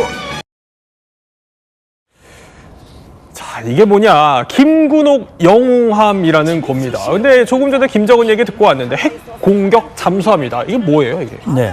그러니까 핵탄두를 탑재한 예. 그 미사일을 발사할 수 있는 잠수함을 말하는 거예요. 그러니까 이 추진 체계가 우리 장영실함, 디젤함이지 않습니까? 네. 이 리튬 전지를 탑재한 거지만 저 김군옥함은 디젤 추진입니다. 그러니까 핵 추진 잠수함은 아니에요. 핵이 붙었으니까 핵 추진 잠수함이 아니냐 이렇게 오해할 수도 있겠습니다만 네. 그건 분명히 아니고 어쨌든 이걸 통해서 대한민국과 미국 여기서 분명히 원수라고 얘기했어요. 김정은이 원수에게 이 강한 힘을 과시한다라고 얘기했는데 그 목적으로 서둘러서 지금 공개를 한 거거든요. 네.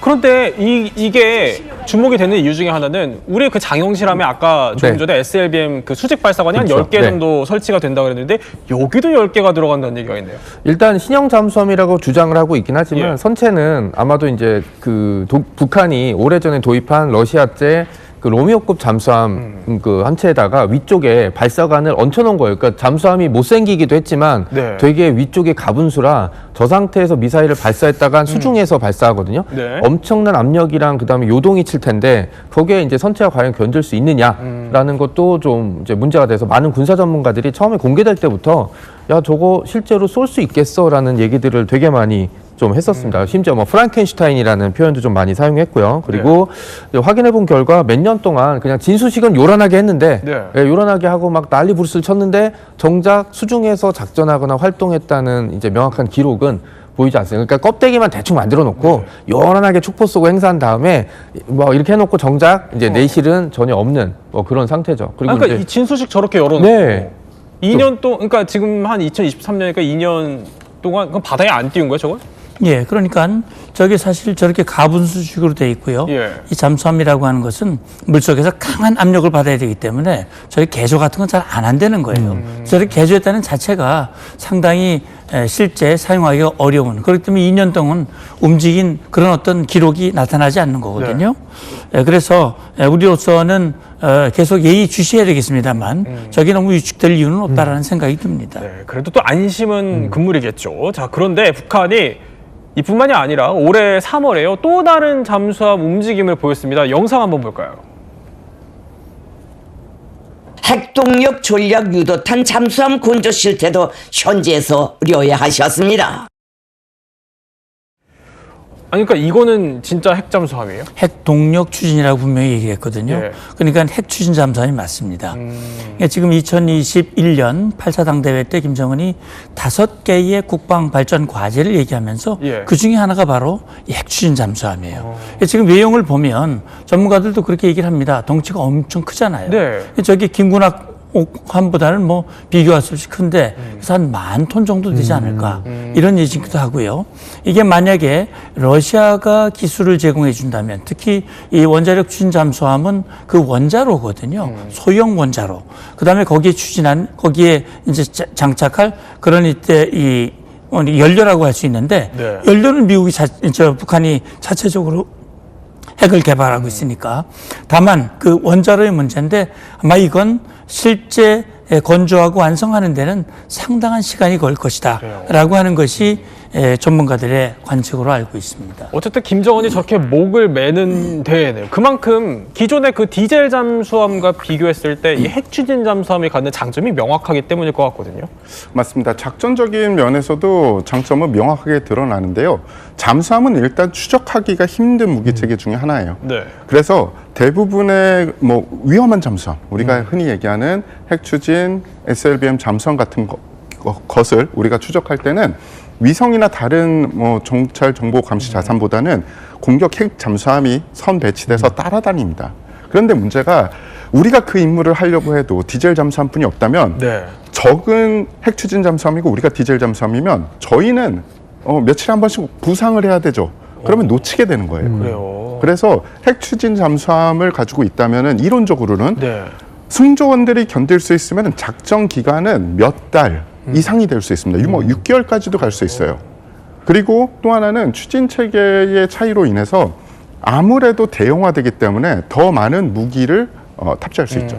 아니 그러면 아까 그 우리가 나왔던 장영실함 거기도 리튬 이온 배터리가 장착이 돼서 어쨌든 잠항 시간이 좀 길어졌다고 했는데 그것보다 훨씬 더 길어질 수 있다 이런 얘기예요. 맞습니다.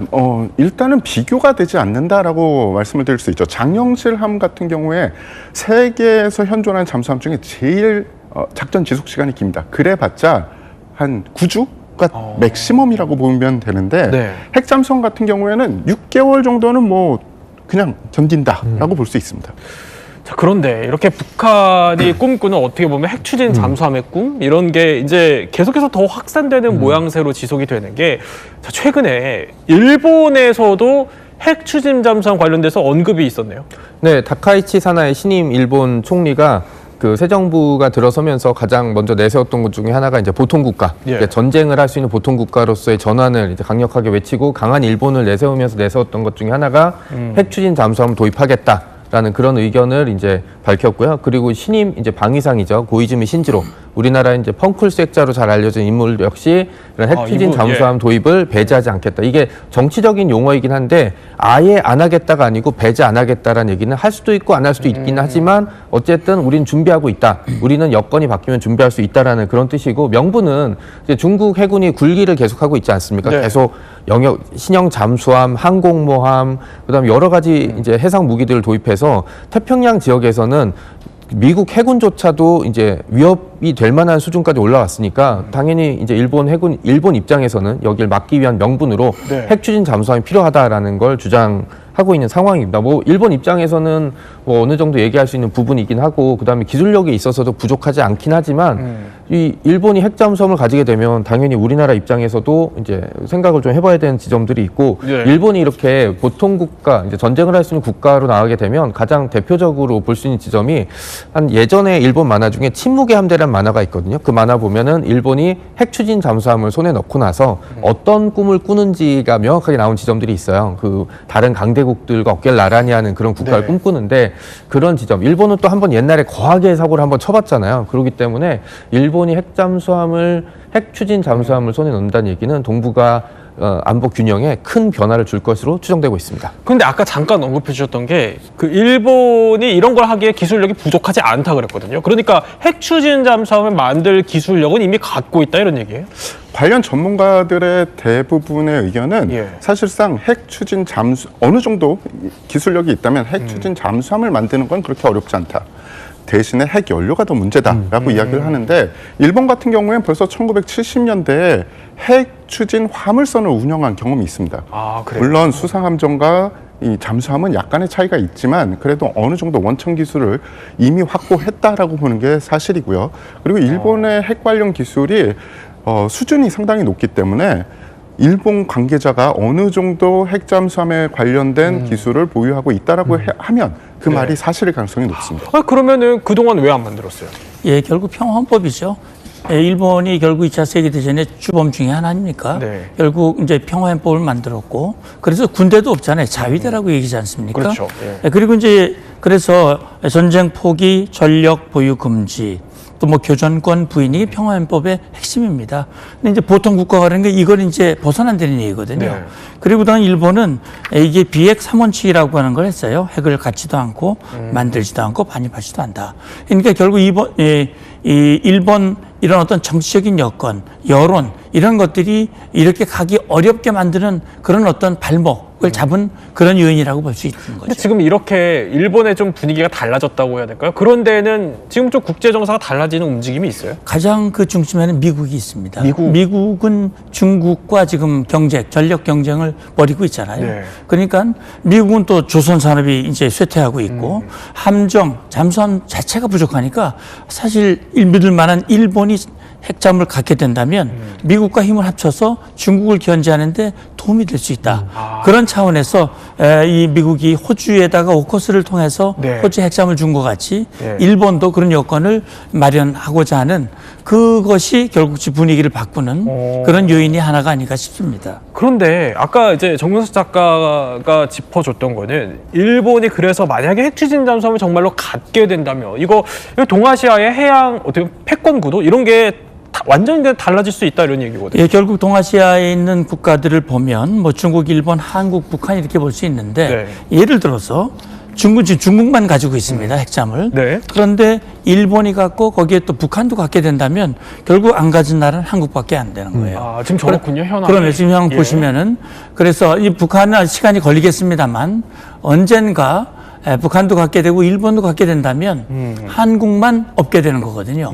그런 차원에서 우리는 이런 전략 환경의 변화에 우리가 어떻게 대응할 것인가 하는 부분들을 예의주시하면서 지혜로운 판단과 준비를 해야 될 것 같습니다. 그러니까 일본까지 핵잠수함을 갖게 된다면 국내 우리나라에서도 이제 이거 빨리 만들어야 되는 거 아니냐는 여론이 나올 수도 있을 것 같은데요. 그러니까 유튜브를 보면은 해외 사람들이 공항을 빨리 빠져나갈 때 한국인들을 쫓아가라 이런 얘기가 있어요. 한국 사람들은 미리미리 여권 다 준비하고 짐 챙긴 다음에 자 시작하면 우두로 나가거든요. 자, 그런데 우리나라가 이런 중요한 일에 뒤처질 수는 없는 노릇이잖아요. 네. 그리고 이제 말씀하셨듯이 이제 북한이 핵잠수함을 가지게 되면 이 핵잠수함을 추적하기 위해서 우리도 핵잠수함을 당연히 가져야 되는 측면들이 있는데 문제는 우리는 이제 미국과 함께 그 원자력 협정을 체결한 상태라서 이 원자력 협정을 개정하지 않는 이상 이제 원자력의 군사적 이용은 현재 불가능한 상황입니다. 여기 13절 보시면 이전 생산의 모든 핵물질은 군사적 목적에 이용될 수 없다라고 딱 목박은 상태였습니다. 근데 이거를 개정을 13조를 없애든지 아니면 이용될 수 있다라고 바꿔야만 이제 그 다음 이제 스텝을 밟을 수 있는데 아마 이번 에이펙 회담 때 여기에 대한 좀 의미 있는 진전이 있지 않을까라고 이제 많은 전문가들이 좀 희망하고 있습니다. 우리가 그래서 에이펙 얘기로 해서 에이펙으로 지금 했나요? 그럼 이 에이펙에 이번 한미 원자력 협정 이 개정안 테이블에 올라올 텐데 진전이 있을까요? 뭐 진전이 있을 거라고 저는 봅니다. 이미 미국이 한국의 어떤 농축, 우라늄의 농축과 핵 재처리, 사용 후 핵 연료의 재처리를 일본 수준까지는 미국도 양해할 수 있다. 구체적인 그런 협상들이 이제 이어질 것으로 보고요. 사실 한미 원자력 협정 얘기만 하셨습니다만 일본도 핵잠을 가지려면 그 일본도 미국과 맺은 협정의 개정이 필요할 거예요. 그런 차원에서 일본이 갖게 된다면 미국도 언젠가는 아마 한국을 차별해서 하지는 않을 것이다. 그런 차원에서 저는 진전이 있을 것으로 생각합니다. 네, 세 분과 함께 또 우리나라의 잠수함 개발에 대해서 몰랐던 이야기 한번 살펴봤습니다.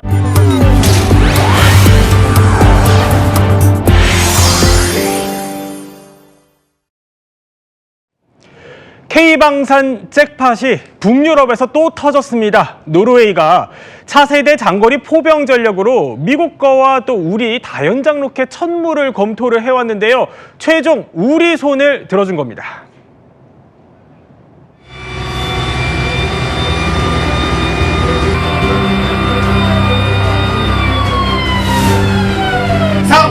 자기인부 하달 일반 사격 무장 완료 쏴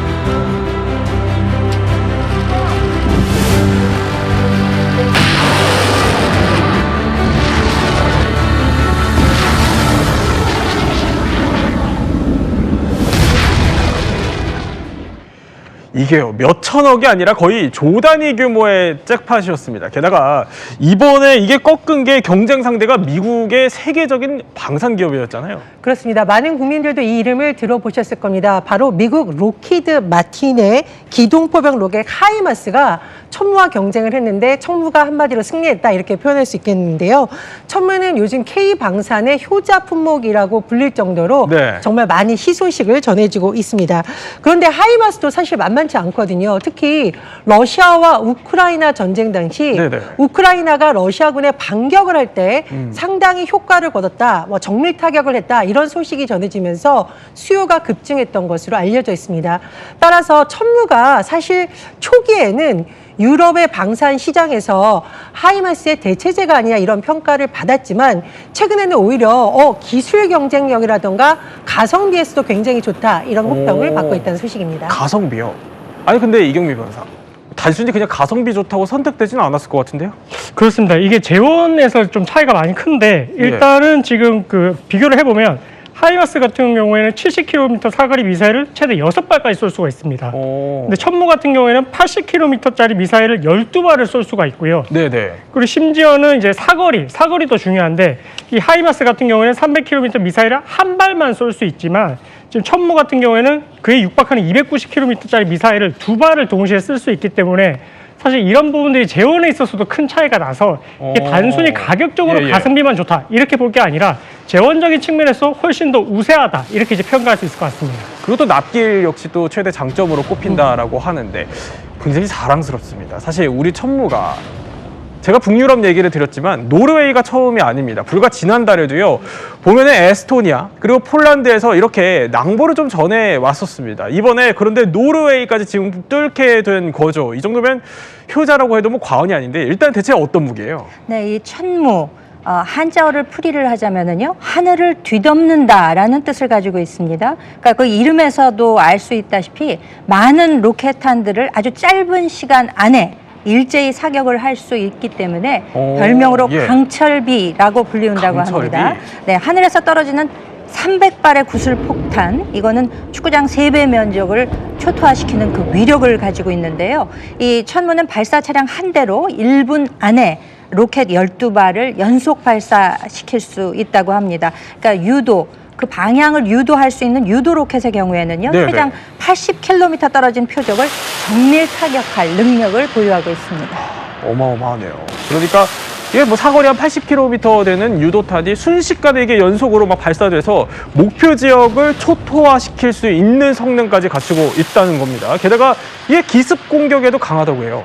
그렇습니다. 이게 뭐 차에 실으니까 기동성도 우수한데 이게 또 이제 넓게 포진한 적을 한 번에 쓸어볼 수 있는 그런 이제 기술도 있다라고 합니다. 그리고 말씀 주신 것처럼 이제 천무가 시속 80km에 초탄 발사도 무려 7분 이내에 가능하다라고 하거든요. 그렇기 때문에 누가 기습적으로 이렇게 타격을 한다고 해도 거기에 대해서 또 빠른 대응도 가능할 정도로 지금 우수하다라고 하고 있습니다. 무엇보다도 탄착 정확도가 높은 편이라고 하거든요. 그래서 이제 15m 이내로 대량의 화력을 정밀하게 집중시킬 수가 있어서 뭐 북한 장사정포 사거리 밖에서도 아군 피해 없이 이런 공격 원점과 중심 타격이 가능하다는 그 우수한 장점이 있습니다. 북한 장사정포요? 그 장사정포 하면은 그 북한이 서울 불바다 위협 때 등장하는 그 무기잖아요. 그러니까 우리한테는 이게 상당히 위협적인 재래식 무기인데 이거를 어떤 식으로 저런 장사정포요? 저렇게 해안가에 쫙 배치되어 있는데 이거를 천무가 어떻게 제압하는데요? 그러니까 일단 보시게 되면은 북한군이 지금도 휴전선에 집중 배치한 화력이 바로 장사정포라고 할 수 있습니다. 개성 금천 지역의 북한군 2군단 포병의 핵심 전력이라고 할 수 있는데요. 그런데 이 대부분 동굴 진지 같은 갱도에다가 숨겨놨단 말이죠. 그러니까 이제 포신이 보이지 않기 때문에 우리가 대응 사격하기가 쉽지 않죠. 그리고 방공망 무기 요격을 통해서도 이것을 방어하기가 쉽지는 않습니다. 그렇기 때문에 어떻게 보면은 미사일보다 더 위협적이다, 위력이 있다. 우리 입장에서는 그렇게 해석할 수 있는 거거든요. 만약에 북한의 장사정포가 시간당 뭐 8,000발씩 이렇게 쏟아붓게 된다면 정말 상상하기 싫은 그런 일들이 벌어지는 거 아니겠습니까? 그러니까 북한의 자주포와 장사정포가 그 사정거리 65km 정도라고 생각을 하게 된다면은 그 밖에서 발사를 하더라도 우리 장사정포가 그것을 충분히 커버할 수 있다는 게 되는 거거든요. 북한군의 도발 원점, 우리 킬체인의 핵심이라고 할 수 있는 원점 타격도 가능할 수 있다는 얘기가 되겠습니다. 그리고 휴전선 이남에 바짝 붙여서 쏘게 될 경우에는 전진 배치되어 있는 북한의 주요 사령부 이런 것들도 타격이 가능하기 때문에 북한 지도부에서는 이것을 신경 쓰지 않을 도리가 없을 것 같습니다. 자, 이렇게 우리 방어에도 상당히 중요하지만 어쨌든 효자 또 수출 품목이 되어가고 있다는 겁니다.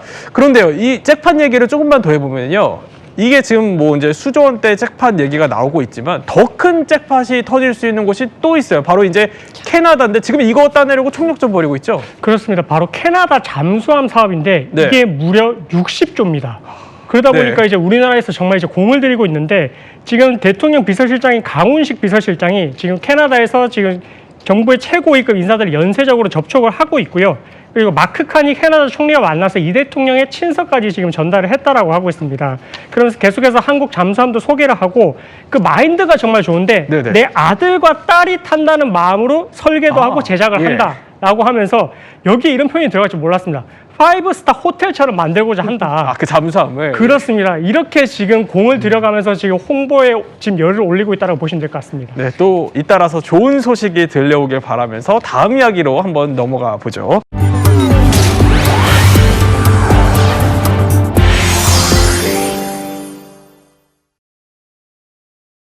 유사시 지하 100m의 벙커에 북한 지휘부가 숨어도 또 핵시설이 숨어 있어도 다 초토화시킬 수 있는 괴물 미사일.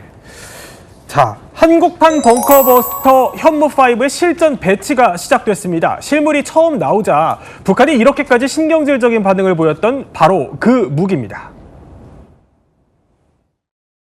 탄두 중량이 8톤에 달하여 전술 핵무기급이나 다름없다는 황당한 궤변으로 분식된 현무 5 탄도미사일이라는 흉물도 등장시킨 것이다.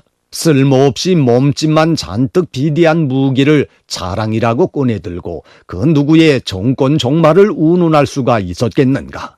핵 보유국 앞에서 절망스러운 처사가 아닐 수 없으며 뭐 쓸모없이 몸집만 크다 이렇게 콕 집어서 북한이 비난을 하는 거 보면은 이거 상당히 이례적이긴 한데 바꿔 말하면은 그만큼 이 위력이 어마어마하다 이 얘기 아니겠어요? 요즘 말로 좀 긁힌 게 아닌가 하는 생각이 드는데요. 쓸모없이 몸집만 잔뜩 비대한 정도가 아닙니다. 우리가 괴물 미사일이라고 부르는 이유가 있는 게요. 탄두 무게만 8톤인데 이게 세계에서 탄두 무게가 가장 무거운 고위력 고중량 재래식 미사일이거든요. 이게 뭘 의미하냐면 최대 100m 깊이의 지하 벙커까지도 파괴를 할 수가 있다는 거예요. 그러니까 북한의 어떤 지휘부가 은닉하는 시설을 아무리 밑에 깊이 땅굴을 파고 들어가서 숨는다 한들 혹은 지하 핵시설이 있다 한들 이 현무5가 여러 발 발사가 돼서 이 파괴에 들어간다고 하면 사실상 초토화시킬 수가 있다라는 겁니다. 우리 군이 북한이 남침하면 20-30발의 현무5로 평양을 초토화한다는 계획을 세워서 이렇게 초고위력 탄도미사일 실전 배치를 한 것이고요. 이게 타격만 제대로 한다고 하면 소형 전술핵 무기급 위력을 갖고 있기 때문에 현무 미사일 시리즈의 이른바 끝판왕으로 불리는 고위력 미사일입니다. 근데 이 재원도 뭐 어마어마하지만 여기서 제일 주목할 만한 게 그 탄두 중량이 무려 이게 8톤이라는 거예요. 세계 최대 규모라는 건데 아니 8톤이면 이거 파괴력도 엄청나겠어요. 그러니까 8톤이면 정말 상상을 불허하는 거죠. 우리가 이제 군사력을 이제 대칭 전력하고 비대칭 전력으로 나누는데 대칭 전력은 이제 재래식 무기를 얘기하거든요. 재래식 무기 좀 전에 끝판왕이라고 했는데 정말 상상 불허의 끝판왕인 겁니다. 8톤이 무게의 그 탄두가 들어가서 타격을 한다고 생각해 보십시오. 지하 100m까지 뚫고 들어가는 어마어마한 위력인데 자 그러면은 북한의 주석궁도 있고 지금 여러 가지 김정은 위원장이 여기저기 뭐 피해 다니는 시설들이 있다고 하는데 사실 한미 우리 연합자산은 사실 그 다 들여다보고 있다고 봐야 되거든요. 그렇다면 사실 위치 파악이 됐을 때 이 탄두가 8톤짜리가 벙커버스터가 떨어진다 그러면 그 공포는 어떻게 될까요? 그러니까 지금 북한이 이렇게 정말 민감하게 반응하는 것도 무리가 아닙니다. 그러니까 북한이 예민해 할 만합니다. 이게 지금 영상을 하나 더 보여드리면은 위력이 참 대단하다고 보이는 게 이게 2024년에 국군의 날 행사 때 처음으로 이제 대중한테 공개가 됐을 때거든요. 자, 그런데 지금 바퀴가 굴러가는 영상 저희가 추가적으로 보여드릴 텐데 자, 영상이 이제 준비가 되면 보여드리겠습니다. 지금 보면은요, 바퀴가 뭔가 옆으로 가는 듯한 느낌이거든요. 약간 개걸음하는 것처럼. 이건 뭐 하는 거죠? 왜 그러냐면요. 지금 저 장면인데요. 바퀴가 지금 약 45도 각도로 틀어서 지금 이동을 하고 있는 겁니다. 이게 방향 전환을 할 때 일반 트럭처럼 좌회전, 우회전이 팍팍 되는 게 아니에요. 18개의 바퀴가 움직이고 있고요. 그러다 보니까 움직일 때는 45도 각도로 틀어서 조금씩 각도를 바꿀 수밖에 없다. 근데 저게 유리한 게 뭐냐면 우리나라는 산악 지형이 많잖아요. 도로도 좁고 특히 이제 전방으로 갈수록 그런 경향이 많은데 그때 움직이기가 상당히 좋은 그런 전술을 갖고 있는 거예요. 그래서 개걸음처럼 움직이는 게 저게 좀 느리게 가나 이런 생각이 드실 수도 있는데 우리 지형에 맞게 개발한 것이고요. 저렇게 조금씩 돌면서 이동이 가능한 그리고 좁은 지역에도 들어가서 언제 발사가 가능한 그런 작전이라고 볼 수 있을 것 같고요. 저기 길이만 20m고요. 무게가 36톤이에요. 그러니까 엄청나게 크고 무거운 그런 무기이기 때문에 움직이는 것도 약간 45도 각도로 움직이면서 개걸음 가듯이 간다고 볼 수 있을 것 같은데 이게 외관의 위력뿐만 아니라 기존의 미사일과 전혀 다른 현무5가 지난해 말부터 작전부대에 실전 배치가 됐고요. 그는 지난해 말부터 야전 부대를 중심으로 배치했다고 얘기했고 현 정부 말까지 이걸 완전히 작전에 배치를 완료하겠다 이렇게 얘기했습니다. 완료하겠다. 네. 자, 그런데 우리가 지금 벙커버스터 얘기를 하고 있으니까 벙커버스터 하면 떠오르는 게 미국이 지난해에 그 이란의 지하 핵시설을 기습 타격했던 거 지금 저 자료 영상 보여드리고 있는데 참 많이들 이거 기억하실 것 같아요. 근데 한국판 벙커버스터인 현무5도 유사시 이제 이런 역할을 할 수 있다는 거잖아요. 근데 문제는 이영종 박사, 이 북한의 그 지하 시설이 정밀 타격하기에는 거의 거미줄 수준 아닙니까? 북한의 지하 시설이 6,000개나 됩니다. 그리고 되게 하강암 지대에 이렇게 지어져 있고요. 이게 거미줄처럼 촘촘히 이렇게 연결돼 있기 때문에 어디에 누가 있는지 사실 좀 알기 어려운 측면이 있죠. 그렇기 때문에 이란의 핵시설, 정확히 우리 미군 당국이 파악하고 있던 그런 위치를 때리는 거하고는 좀 다른 게임이 될 수는 있는데요.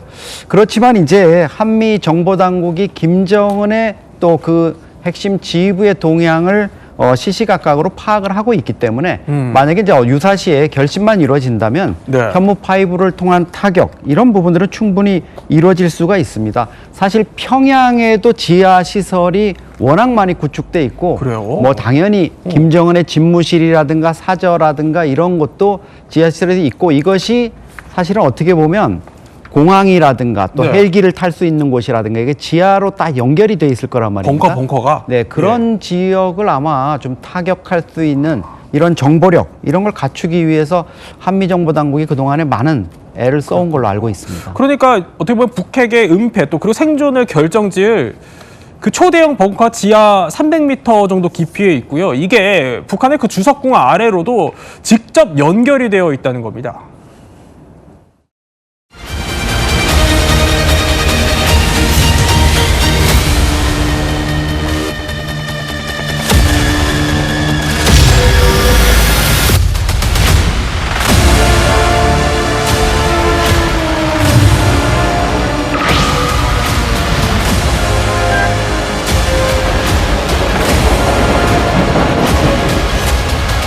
우와, 300m 안에 차가 나네.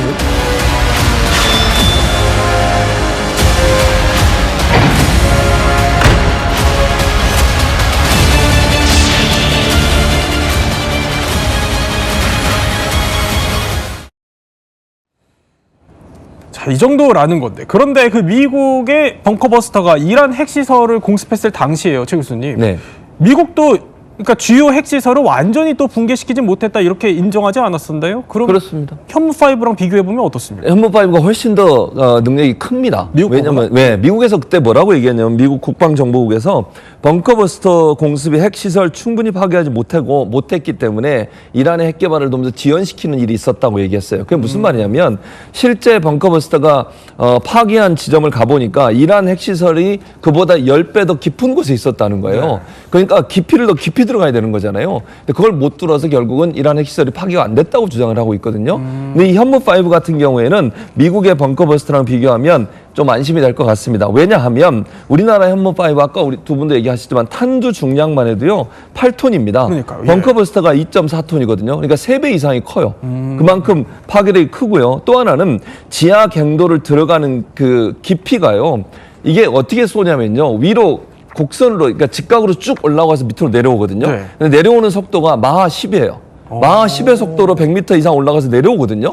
그래요? 이렇게 되면 예. 이게 이 들어가는 속도가 엄청나게 세게 들어오게 되잖아요. 네. 그러면 밑에 지하에 100m 이상까지 뚫고 들어갈 수 있는 힘을 발휘하게 되는 거죠. 지금 저 화면에 나오고 있는데 저렇게 올라가서 예. 직각으로 다시 내려오는데 그 속도가 마 10에 가깝기 때문에 네. 뚫고 들어가는 깊이가 훨씬 깊어진다는 거죠. 그래서 북한이 숨어 있는 그 지하 벙커까지 충분히 도달할 수 있고 네. 또 하나 사거리가 400km예요. 400km라 하면 북한 전역을 사정권에 둘 수 있는 거죠. 그래서 뭐 북한 북쪽에 있는 곳에다가 만약에 벙커를 만들어 놔도 현무5가 충분히 타격 가능한 그런 능력을 갖고 있다고 볼 수 있겠습니다. 자, 보통 이제 북한의 지하 시설을 하면요. 화강암 그 산악지대에 마치 좀 거미줄처럼 뻗쳐 있다라고들 평가를 하는데요. 또 다른 전문가는 이 현무5가 이런 원리로 초토화시킬 수 있다고 말합니다. 벙커버스터는 자유낙하지만 그러나 현무5는 미사일이기 때문에 정말 속도가 극초음속에 가까워요. 마 5 이상이 나오기 때문에 GBU-57보다 절대로 떨어지지 않는다. GBU-57은 B2 스피릿으로 딱 한 발을 칠 수 있거든요. 그런데 현무5는 수십 발을 동시에 투사할 수 있거든요. 자, 쉽게 말해 세계에서 가장 무거운 탄두가 빛에 가까운 속도로 수십 발이 내리꽂힐 수 있다는 겁니다. 자, 지금 보시는 게요. 김정은이 지하 벙커에 있는 것으로 추정되는 사진입니다. 유리창이 전혀 없죠. 자, 이런 무기가 이제 우리 야전에 배치되기 시작했고, 그러면 이 억지력 차원에서 보면은 어느 정도 평가할 수 있습니까? 전술핵 한 발을 투하하는 것과 맞먹는 위력이다. 이러니까 재래식 위력으로서는 뭐 끝판왕이다 이렇게 볼 수 있고요. 네. 특히 이 초정밀 타격이 가능하고 아까 보셨지만은 정확히 어떻게 보면 타겟으로 말하면 한 10점짜리 거기다 그대로 꽂히잖아요. 그리고 이게 100m에 설사 도달을 못한다 그래도 네. 과거에 그 이스라엘이 이란을 정밀 타격할 때 보면 꽂혀서 구멍이 난 데다가 또 집어넣어가지고 깊숙이 들어가고 사실 이게 꼭 그 깊이까지 뭐 300m까지 도달을 안 한다 그래도 그 지하에 있는 그 충격파나 이런 것 때문에 정말 정부 당국 사람들 얘기 들어보면 피 한 방울 안 흘리고 다 숨질 수 있다. 그러니까 한번 들어가면 나올 수 없는 이런 구조다 이렇게 얘기를 하거든요. 그렇군요. 결국 뭐 예. 김정은으로서는 계산이 확실해지는 거죠. 김정은과 지휘부가 타격을 입으면 다시는 반격을 할 수 없는 이런 상황이다? 그러면 도발을 하기는 어려운 상황일 겁니다. 네, 또 현무5 실전 배치 소식까지 한번 짚어봤습니다.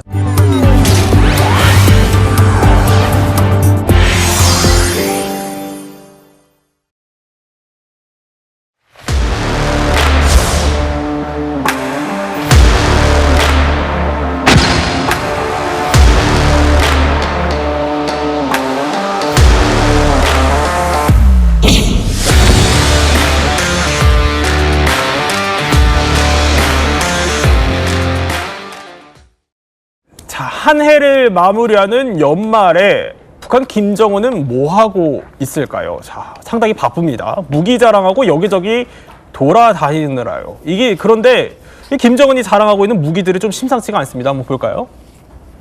자, 이 빨간색으로 칠해진 거대한 저 잠수함.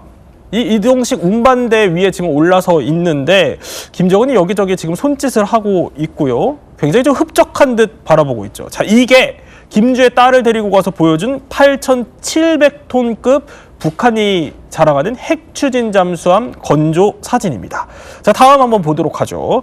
자, 이번에는요, 또 다른 장면인데 화염을 뿜으면서 발사대에서 솟아오르는 이 미사일 보면은 무슨 목표를 정확하게 타깃하고 있고 이거를 폭파시키는 저런 장면까지 나오는데 이거는요 장거리 전략 순항 미사일을 시험 발사했다라고 하면서 북한이 공개한 사진입니다. 자, 김대호 평론가. 예. 군사 전문가시니까 이거 어마어마한 무기들 맞아요? 맞습니다. 사실 이제 지금은 한 해를 마무리하는 시기죠. 네. 근데 의외로 북한은 좀 요란하게 마무리를 하는 것 같아요.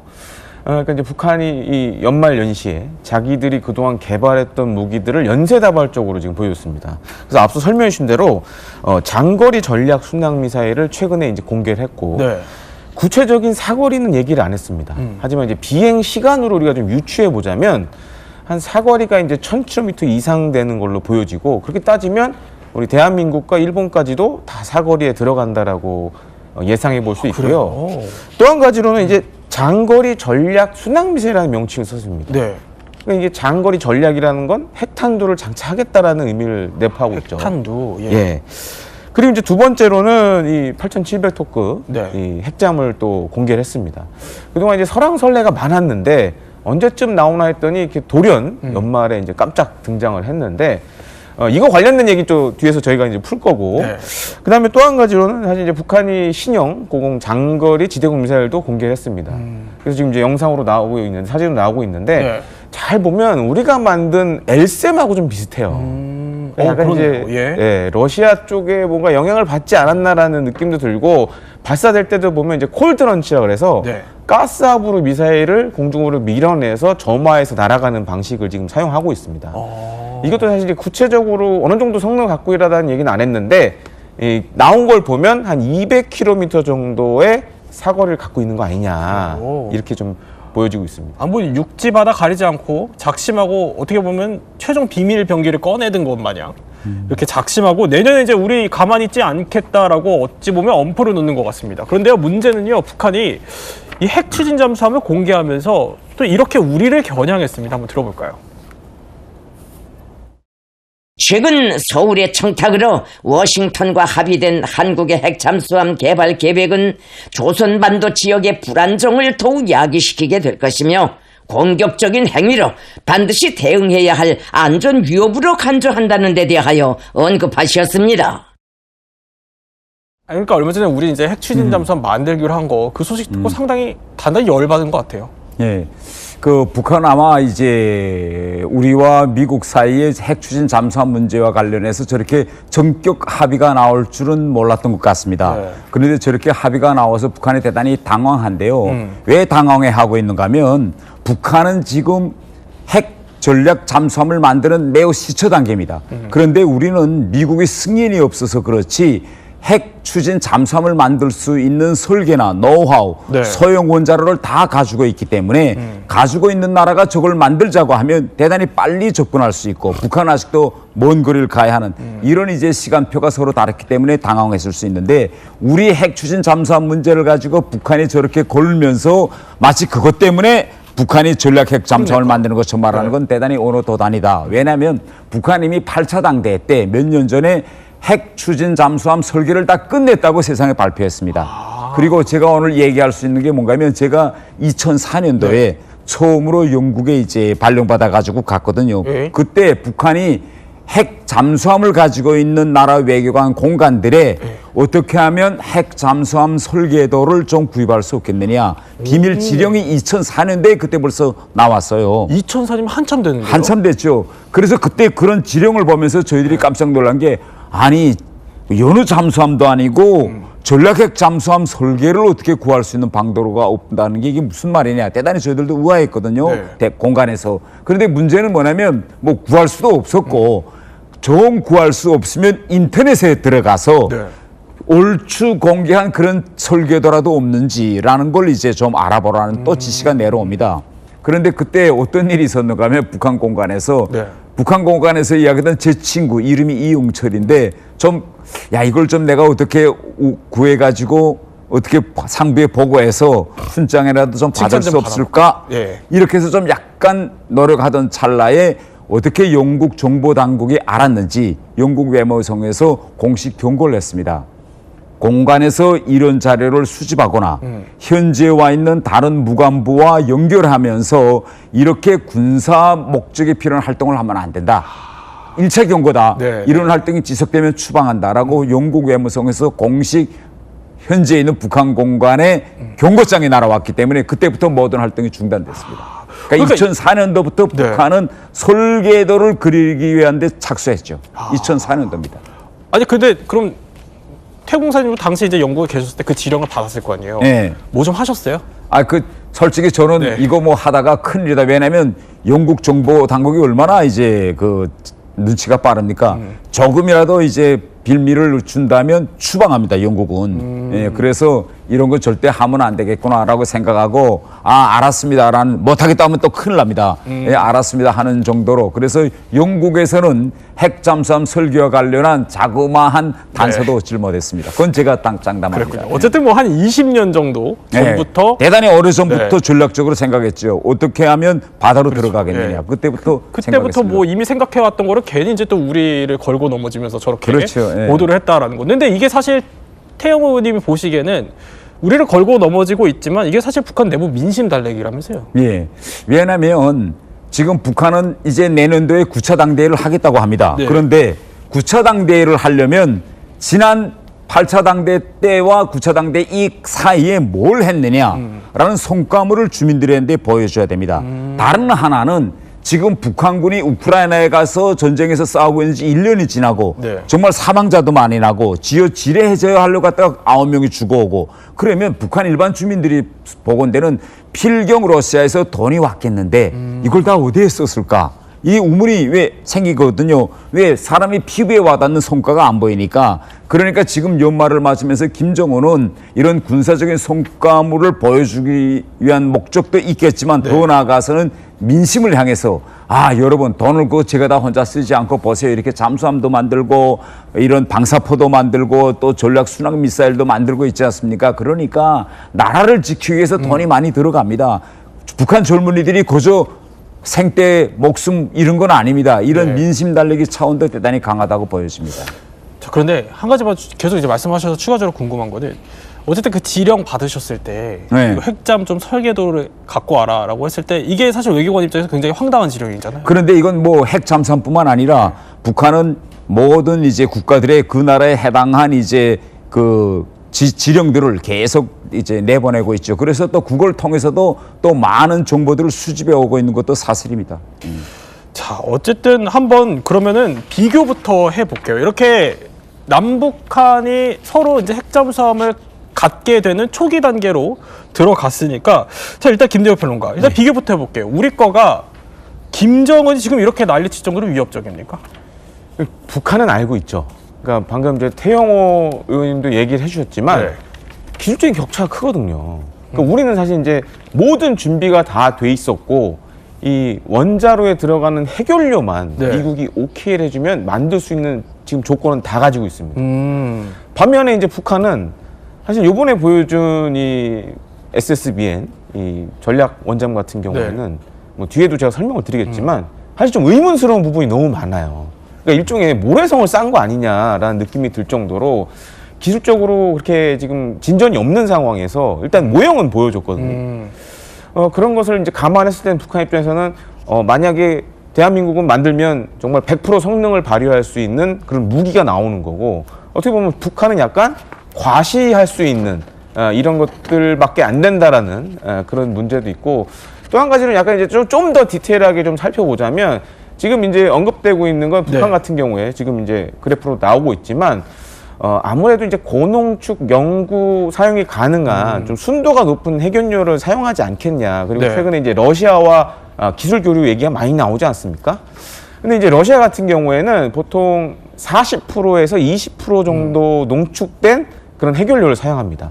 반면에 우리 같은 경우는 지금 추정키로는 한 20% 미만을 사용하지 않겠냐. 그러면 10년에 한 번 정도 우리가 만든 이제 원장 같은 경우 핵연료 교체를 해야 되는 거 아니냐 이런 얘기가 나오고 있고요. 근데 지금 잘 보시면 외형상으로 우리 장보고 3하고 지금 북한이 만든 전략 원잠하고 너무 비슷하지 않으세요? 그렇네요. 네. 똑같죠, 거의. 그렇네요. 뒷부분만 좀 길게 뭐가 이제 미사일이 들어가는 부분만 있는데 저희 걸 좀 뺏긴 것 같아요. 왜요? 그런 가능성도 지금 언급이 되고 또 한 가지로는 보통 이 원자력 추진 잠수함들은 고속 선형을 가져야 됩니다.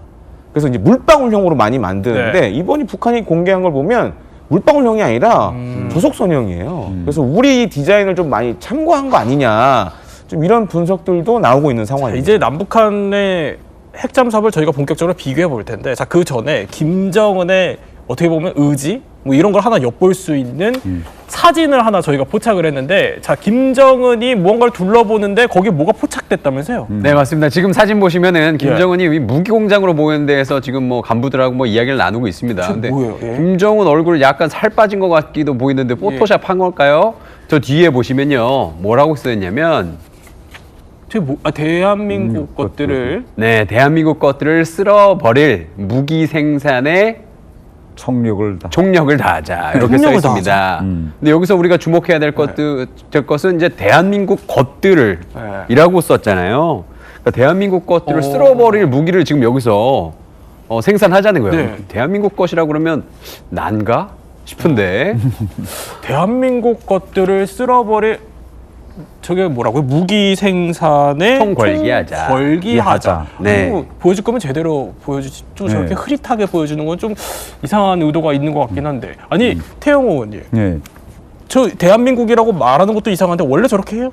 원래 북한은 지금까지는 김정은의 성명이나 담화문에만 대한민국이라는 표현을 썼습니다. 네. 신문 이런데 저건 군수공장이잖아요. 군수공장에서 일반 노동자들이 버는 구호까지도 이제는 대한민국이라고 다 바꾼 걸 보면 북한이 지금 헌법도 바꾸고 적대적 두개 국가론을 가기 위해서 내부 선전선동 사업을 위한 저런 구호들까지도 정례의 남조선으로부터 지금은 대한민국으로 다 바뀌었다는 걸 우리가 알 수 있습니다. 그렇군요.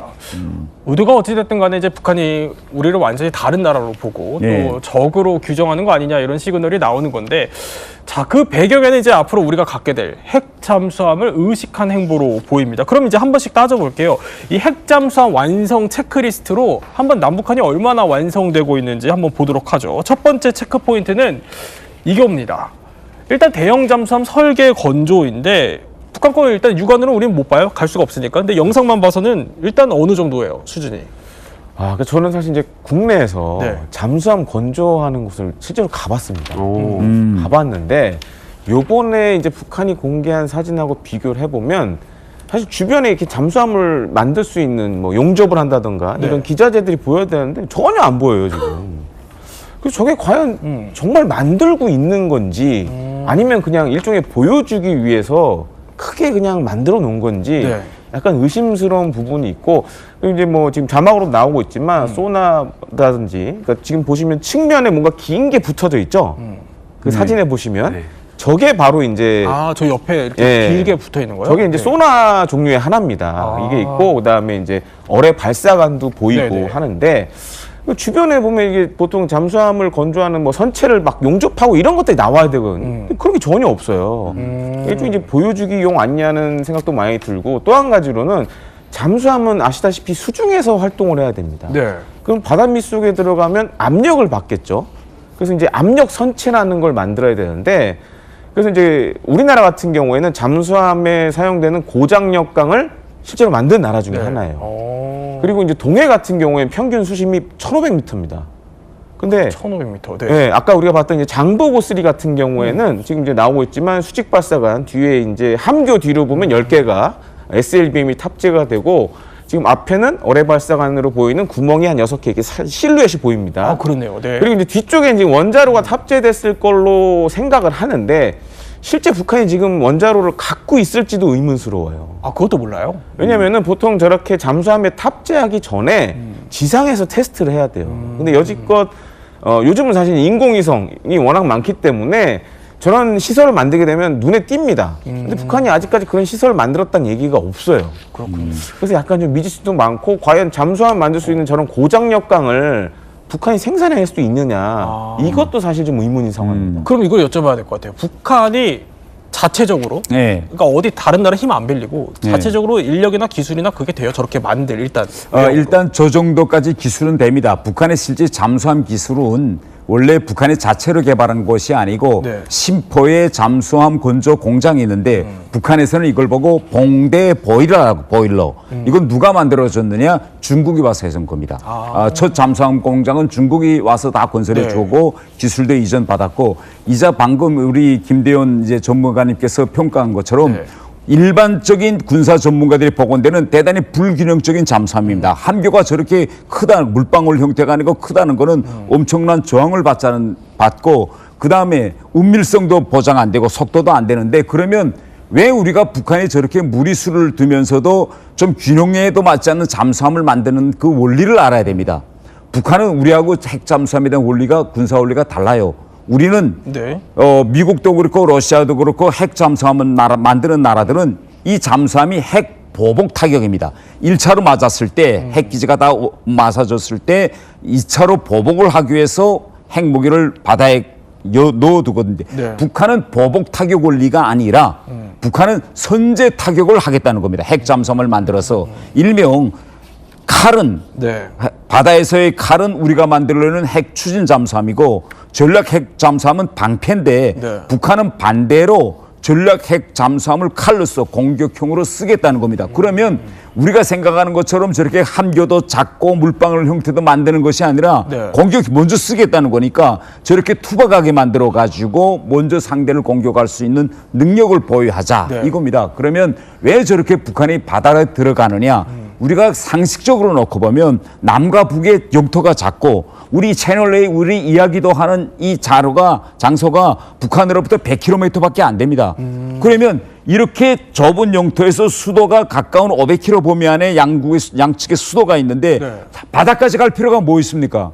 아니 포와 공군력과 뭐 장사성포가 다 해결되는데 결국 남북은 다 바다로 지금 내려가거든요. 이거는 결국은 쉽게 이야기하면 북한의 경우에는 미국의 압력을 가해서 진짜 북한의 핵 위협 국가로 보이게 하자는 거고 우리 같은 경우에는 핵 추진 잠수함을 만들어 가지고 대통령도 이야기한 것처럼 밑에서부터 북한을 계속 따라다니며 추정했다가 공격하려는 경우에는 미리 선제적으로 해서 무력화시킨다. 이런 전략을 가지고 있기 때문에 남북의 싸움은 이제는 바다로 갈 수밖에 없는 이런 상황인 거죠. 그렇군요. 자, 그런데 제가 이거 외형만 봤을 때 여기에 그 SLBM 이 장착할 수 있는 수직 발사관이 지금 보면 10개나 들어간다라고 자랑을 하는데 이게 좀 기형적이에요?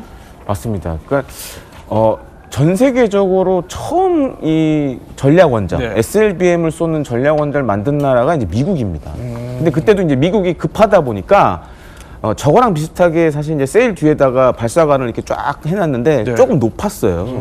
근데 저 정도는 아니었거든요. 그러니까 보면 지금 이 북한은 SLBM을 이제 소형화하는 기술이 없다 보니까 그러니까 한 20m급 되는 이제 SLBM 탑재를 전제로 해서 잠수함을 만들다 보니까 저렇게 기형적인 모습이 된 거예요. 그러니까 지금 높이로만 보면 전 세계에 있는 전략 원잠 가운데 가장 높습니다. 그러니까 이러면 이제 항해하다 잘못하면 뒤집어질 수도 있는 거죠. 그러니까 그 정도로 사실 불안정하게 너무 만들었어요. 그러니까 급하게 만들었다는 게 눈에 보일 정도니까. 그래서 과연 저거를 제대로 쓸 수 있을까라는 좀 의문이 많이 드는 상황입니다. 저 외형만 봐서 이제 뭐 군사 전문가 또 그리고 태영 의원님도 곳곳에서 좀 미흡한 게 보인다 결론으로 가게 되는데 그럼 우리 핵잠은요? 우리는 혹시 일단 안 만들었지만 설계도 뭐 이런 거 있어요? 개념 설계는 사실상 거의 어느 정도 됐다라고 보시면 됩니다. 그래요. 그래서 올해 이제 마덱스 때 해양 방산 전시회 이제 부산에서 있었는데 그때 이제 모 업체에서 지금 영상에 나오는 장보고 3 같은 경우에 한 가지 문제가 있어요. 이게 재래식 잠수함이다 보니까 이 배 모양 자체가 고속을 낼 수 있는 선형이 아니에요. 그래서 우리나라는 지금 이제 핵잠수함을 만들게 되면 배 모양을 완전히 바꿀 겁니다. 빠르게 달릴 수 있는 선형으로 바꾸려고 지금 준비를 하고 있고 다른 제반 기술도 사실상 우리는 다 가지고 있어요. 연료만 필요한 상황이에요. 그렇군요. 그렇기 때문에 그런 걸 봤을 때는 북한이 아직은 이 원잠을 만들 수 있는 기술이 좀 부족한 거 아니냐 이렇게 좀 보여집니다. 자, 이제 우리가 외형을 짚어봤지만 진짜 핵심 중에 핵심은 또 내부겠죠. 자, 내부 중에서 핵잠수함 완성 체크리스트 두 번째 한번 보도록 하죠. 두 번째 체크 포인트는 바로 이겁니다. 소형 원자로. 사실 이게 진짜 핵심이에요, 김 대표님. 맞습니다. 그러니까 지금 사실 가장 의문스러운 게 북한 같은 경우에 사실 발전용 원자로도 지금 없는 상황이거든요. 발전용도 없어요. 발전용도 없습니다. 전기를 만들어내는 원자로를 만든 적이 없어요. 근데 이제 이게 굉장히 아이러니한데 사실 전 세계에서 지금 발전용 원자로의 시초는 잠수함용 원자로였어요. 그래서 이게 시초가 됐는데 우리나라 같은 경우에 지금 아시다시피 원전 강국이죠. 그 다음에 SMR도 지금 열심히 개발을 하고 있습니다. 그래서 지금 유력시 되는 게 SMR용 원자로를 좀 손을 보면 우리가 만든 원자력 추진 잠수함이 늘 수 있지 않겠냐라는 얘기들도 많이 나오고 있고요. 그렇기 때문에 반면에 우리는 이제 어떻게 보면은 아직 없지만 기술은 다 있어요. 근데 북한은 아무것도 안 해봤는데 할 수 있다라는 부분은 조금 의아스러운 포인트라고 좀 말씀드립니다. 일단 소형 원자로가 뭔지 간략하게 핵심만 설명하면 어떨까요? 일종의 그렇습니다. 지금 대형 원전들 잘 보시면 크기가 어마어마하죠. 네. 근데 소형 원자로는 그 크기를 한 10분의 1로 확 줄여버린 겁니다. 이유가 뭐냐면 지금 우리나라에 쓰는 대형 원전들은 전기 발전량이 어마어마해요.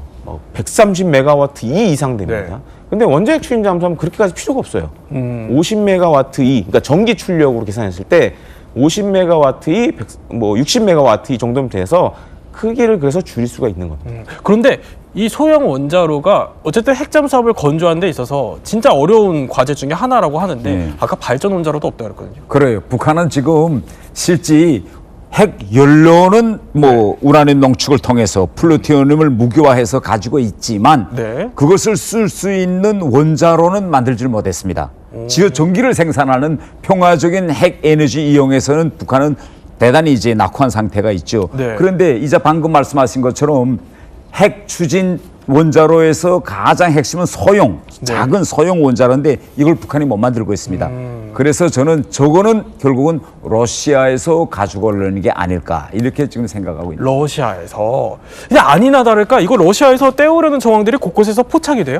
네, 맞습니다. 오늘 오전에 스페인으로부터 들려온 소식이 있었는데요. 작년 12월에 스페인 앞바다에 러시아 당국 소속에 있는 그 군사 기업의 배가 저거요? 네, 저 배가 침몰을 했어요. 그러면 스페인 당국에서 당연히 조사를 하겠죠. 어떤 물건을 싣고 있었는지. 그래서 그 조사 결과를 오늘 발표를 했는데 저 러시아 화물선 우르사 마유르 저 호에 뭐가 있었냐면 러시아 그 핵잠에 들어가는 이 소형 원자로의 덮개가 저기에 실려 있었다는 거예요. 저 배에? 저 배에. 근데 저 배가 러시아 상트페부르크에서 블라디보스토크로 가던 길이었거든요. 근데 그 경로에 그 북한의 나선에 들릴 것 같은 게 포착이 된 거예요. 그렇다면 저 원자로 저 덮개가 과연 러시아가 쓰는 게 맞느냐. 북한 들러서 북한에다가 주고 가려고 했는데 지금 저기에 빠진 거 아니냐. 목적지가 북한으로 조사가 됐다. 네, 그래서 지금 그런 의혹들이 지금 나오고 있습니다. 아니 그러면 저렇게 정황들이 포착이 된 거면은 아까 발전 원자로 기술은 없어도 이미 소형 원자로 이거를 러시아로부터 이전받았을 가능성이 있는 거 아니에요? 저는 이번에 김정은이가 직접 나서서 저렇게 전략핵 잠수함 선체를 공개한 거는 이미 러시아 측으로부터 소형 원자로를 주겠다는 확고한 담보를 받고 물론 이미 다 가져다 놨는지는 모르겠지만 확고한 담보가 생겼기 때문에 이제는 저렇게 선체를 공개했다고 보여집니다. 그렇군요. 자, 그런데 이미 저렇게 공개를 했은 이유가 소형 원자로를 이미 넘겨받았을 가능성이 더 높아지는 대목이 하나 있어요. 보면은 푸틴이 축전을 보냈는데 이걸 공개한 시점이 바로 북한이 핵잠수함 실무로 공개하는 그 무렵쯤입니다. 한번 영상 볼까요? 자, 이렇게 경의하는 김정은 동지께 러시아 연방과 조선 민주주의 인민공화국 사이에 불패의 친선과 전투적 우위를 뚜렷이 확증했다. 그러니까 푸틴이 이런 걸 보냈다라는 거를 공개한 겁니다. 그러니까 핵잠수함 만드는데 푸틴이 어느 정도 도와주고 있다 이런 뜻 같아요. 당연히 그렇게 보여집니다. 왜냐하면 북한과 러시아 사이에 푸틴이 평양 방문을 할 때 전략적 동반자 관계라는 협정문을 맺습니다. 거기에 어떤 대목이 있는가 하면 푸틴은 북한이 하려고 하고 있는 모든 군사적 성과를 적극 지지하고 앞으로 러시아와 북한은 군사 분야에서 가능한 모든 것을 다 협력한다는 게 되어 있습니다. 그러면 지금 푸틴한테 제일 필요한 거는 사람들이 북한 군인들이 러시아에 와서 우크라이나 반대에서 싸워주고 있고 러시아의 부족한 포탄이라든가 미사일들을 북한에서 많이 가져가는 거겠죠. 이걸 북한에 해주고 있습니다. 그러면 북한에 가장 필요한 건 뭘까요? 북한에 하지 못하고 만들 수 없는 걸 러시아로부터 가져오는 건데 그런 담보물도 없이 북한이 저렇게 젊은 군인들과 또 지금 미사일, 방사포탄 모든 걸 보내주고 있다. 이건 비례가 안 되거든요. 그래서 저는 북한이 저렇게 김정은이가 저 군수공장에 나가서 올인하고 있는 그 이유 중에 하나가 바로 저 소형 원자로를 가져온 데 대한 보답 혹은 앞으로 가져오기 위해서 러시아인이 약속한 모든 군사 물량들을 보장하기 위해서 저렇게 연말에도 저렇게 공장을 분주히 찾아다니고 있다고 보여집니다. 자, 그러면 이제 마지막 체크리스트 한번 살펴봐야 될 것 같아요. 소형 원자로 기술은 뭐 러시아로부터 이전을 받았다라고 치고요. 그 가정하에 보면은 마지막에 이게 필요하겠죠. 농축 우라늄이에요. 이거 북한은 사실 우리 이거 어마어마하게 갖고 있다 주장을 하거든요. 이거 다 믿어도 돼요? 예, 북한은 농축 우라늄은 상당히 오래전부터 했습니다. 그리고 다른 거는 인정하지 않았지만 북한은 농축 우라늄을 저들이 하고 있다는 걸 저렇게 사진을 통해서 보여주었고 그중 일부 농축 우라늄 시설은 미국 해커 박사에게도 보여주었습니다. 그래서 미국 전문가들도 북한이 농축 우라늄을 하고 있다는 건 다 기정사실로 받아들이고 있는 이런 상황이고 농축 우라늄은요 저렇게 우라늄 원심 분리기만 있으면 분리기만 많이 만들어 놓으면 얼마든지 할 수 있는데 북한은 우라늄 원심 분리기를 생산하고 있습니다. 자, 그러면 이제 지금부터는요 남북한이 한번 각각 핵잠수함을 만들었다고 가정을 해볼게요. 가정을 하면 이거를 이제 어디에 배치해서 어디에 운용할지도 하나 핵심일 것 같은데 이미 우리는 핵잠수함을 우리도 오랫동안 준비를 해온 만큼 운용 능력도 어느 정도 갖춰져 있다고 해요. 한번 비교를 해보죠. 첫 번째는 이겁니다. 게임 체인저 탐지력이요. 김대호 평론가. 일단 남북한 탐지력 수준 비교해보면 어떻습니까? 일단 우리나라 같은 경우에는 북한보다 일단 방위 산업 전자 부분에서 강자죠. 그래서 지금 이제 사실 전 세계적으로 잠수함에 들어가는 소나라든가 전투 체계를 만든 나라가 많지가 않습니다. 거기에 우리는 이제 다 포함이 되고요. 지금 영상으로 나오고 있지만 보시면 이렇게 뒤에 뭔가 선을 끌고 가죠. 저것도 소나입니다. 저런 여러 가지 첨단 소나들을 우리 지금 장보고3에는 다 장착을 하고 있습니다. 그래서 만약에 북한이 만든 뭐 이후에 나올지 안 나올지 모르겠지만 북한의 전략원들이 나온다 그러면 바닷속에서 만약에 조기에 우리는 탐지가 가능하고 또 한 가지는 우리 잠수함은 또 정숙성도 굉장히 높습니다. 그래서 최근에 암무함이 이제 한미연합 대잠 훈련을 했는데 미국 쪽에서 잡느라 힘들었다 이런 얘기가 나왔을 정도예요. 그러니까 그만큼 소음도 적고 반면에 이제 북한이 갖고 있는 잠수함들은 지금도 바다의 경운기라는 별칭이 있을 정도로 바닷속에서 아주 소음을 많이 내요. 덜덜덜덜 하지 않나요? 소리도. 그래서 그런 것들을 따져봤을 때는 우리가 뭐 먼저 탐지하고 추격 경멸할 가능성이 가장 높다라고 말씀을 드리고 싶습니다. 자, 그러면 선제 타격 능력도 한번 살펴봐야 될 것 같아요. 선제 타격 능력은 어떻습니까? 일단 이제 지금 이제 화면 나오고 있지만 만약에 우리가 이제 지금도 마찬가지입니다. 그 지금도 한미 양국의 이런 잠수함들이 사실 북한 해군의 저런 잠수함 기지 앞에 가서 다 기다리고 있어요. 나오기만 해봐라. 이렇게 다 기다리고 있는데 지금 영상에 나오는 거 이번에 이제 김정일 가면서 이제 본 건데 뭐 저런 투발 해저 기뢰라든지 신형 중어뢰도 이번 전략 원자에 맞춰 새로 만드는 것 같아요. 근데 우리나라는 이미 다 갖고 있습니다. 아, 우리는 갖고 있군요. 특히 우리나라가 강점 갖고 있는 게 뭐냐면 자항 기뢰라는 게 있어요. 지금 나오는 건 이제 중어뢰고 잠수함이 잠수함을 격침시키는 핵심적인 무기인데 저거랑 비슷한데 자항 기뢰는 뭐냐면 항구 안까지 들어가서 기뢰가 바다에 가라앉은 다음에 뭔가 위에 물체가 지나가면 빵 하고 터지는 거예요. 그러니까 어떻게 보면 만약에 북한이 공격 의도가 있다. 그럼 우리가 자항 기뢰를 먼저 북한 해군의 항구 안으로 들여보내면 되죠. 이런 것들도 완비가 된 상황입니다. 자, 그러면 이 북한이 이렇게 핵잠수함을 만들었다. 그러면 이걸 어디서 취역시켜서 어디서 운영하냐? 자, 추정되는 기지가 있습니다. 지금 제가 한번 보여드릴게요. 자, 보면요. 여기가 심포조선소라는 곳입니다. 저 왼쪽에 있는 게 이제 건조시설로 추정이 되는 곳이고요. 자, 얼마 전에 북한이 자랑스럽게 공개한 김군옥 영웅함이라는 그 잠수함이 추정되는 게 저기서 이제 또 포착이 됩니다. 근데 여기 이 심포조선소에서 이번에 핵잠수함 기지를 또 만들 거다라는 얘기가 나와요. 왜냐하면 자, 마양도라는 저 섬이 있는데 저걸 사실상 방패막이로 쓸 수 있다. 이런 얘기거든요. 그러니까 여기가 핵잠수함, 북한 핵잠수함이 이제 취역할 것으로 예상이 되는 곳인데 그러면 여기서 이제 만약에 북한이 먼저 핵잠수함을 만들었다 가정을 해보죠. 그러면 어떤 일이 벌어질 수 있어요? 그러니까 지금 이제 뭐 성능이 확실히 되지는 않지만 이런 의도를 갖고 있다라고 저는 봅니다. 그러니까 이제 보통 이런 전략 원자들은 먼 바다로 나가야 되는데 성능이 안 되면 그냥 저 앞에서 쏘는 거예요.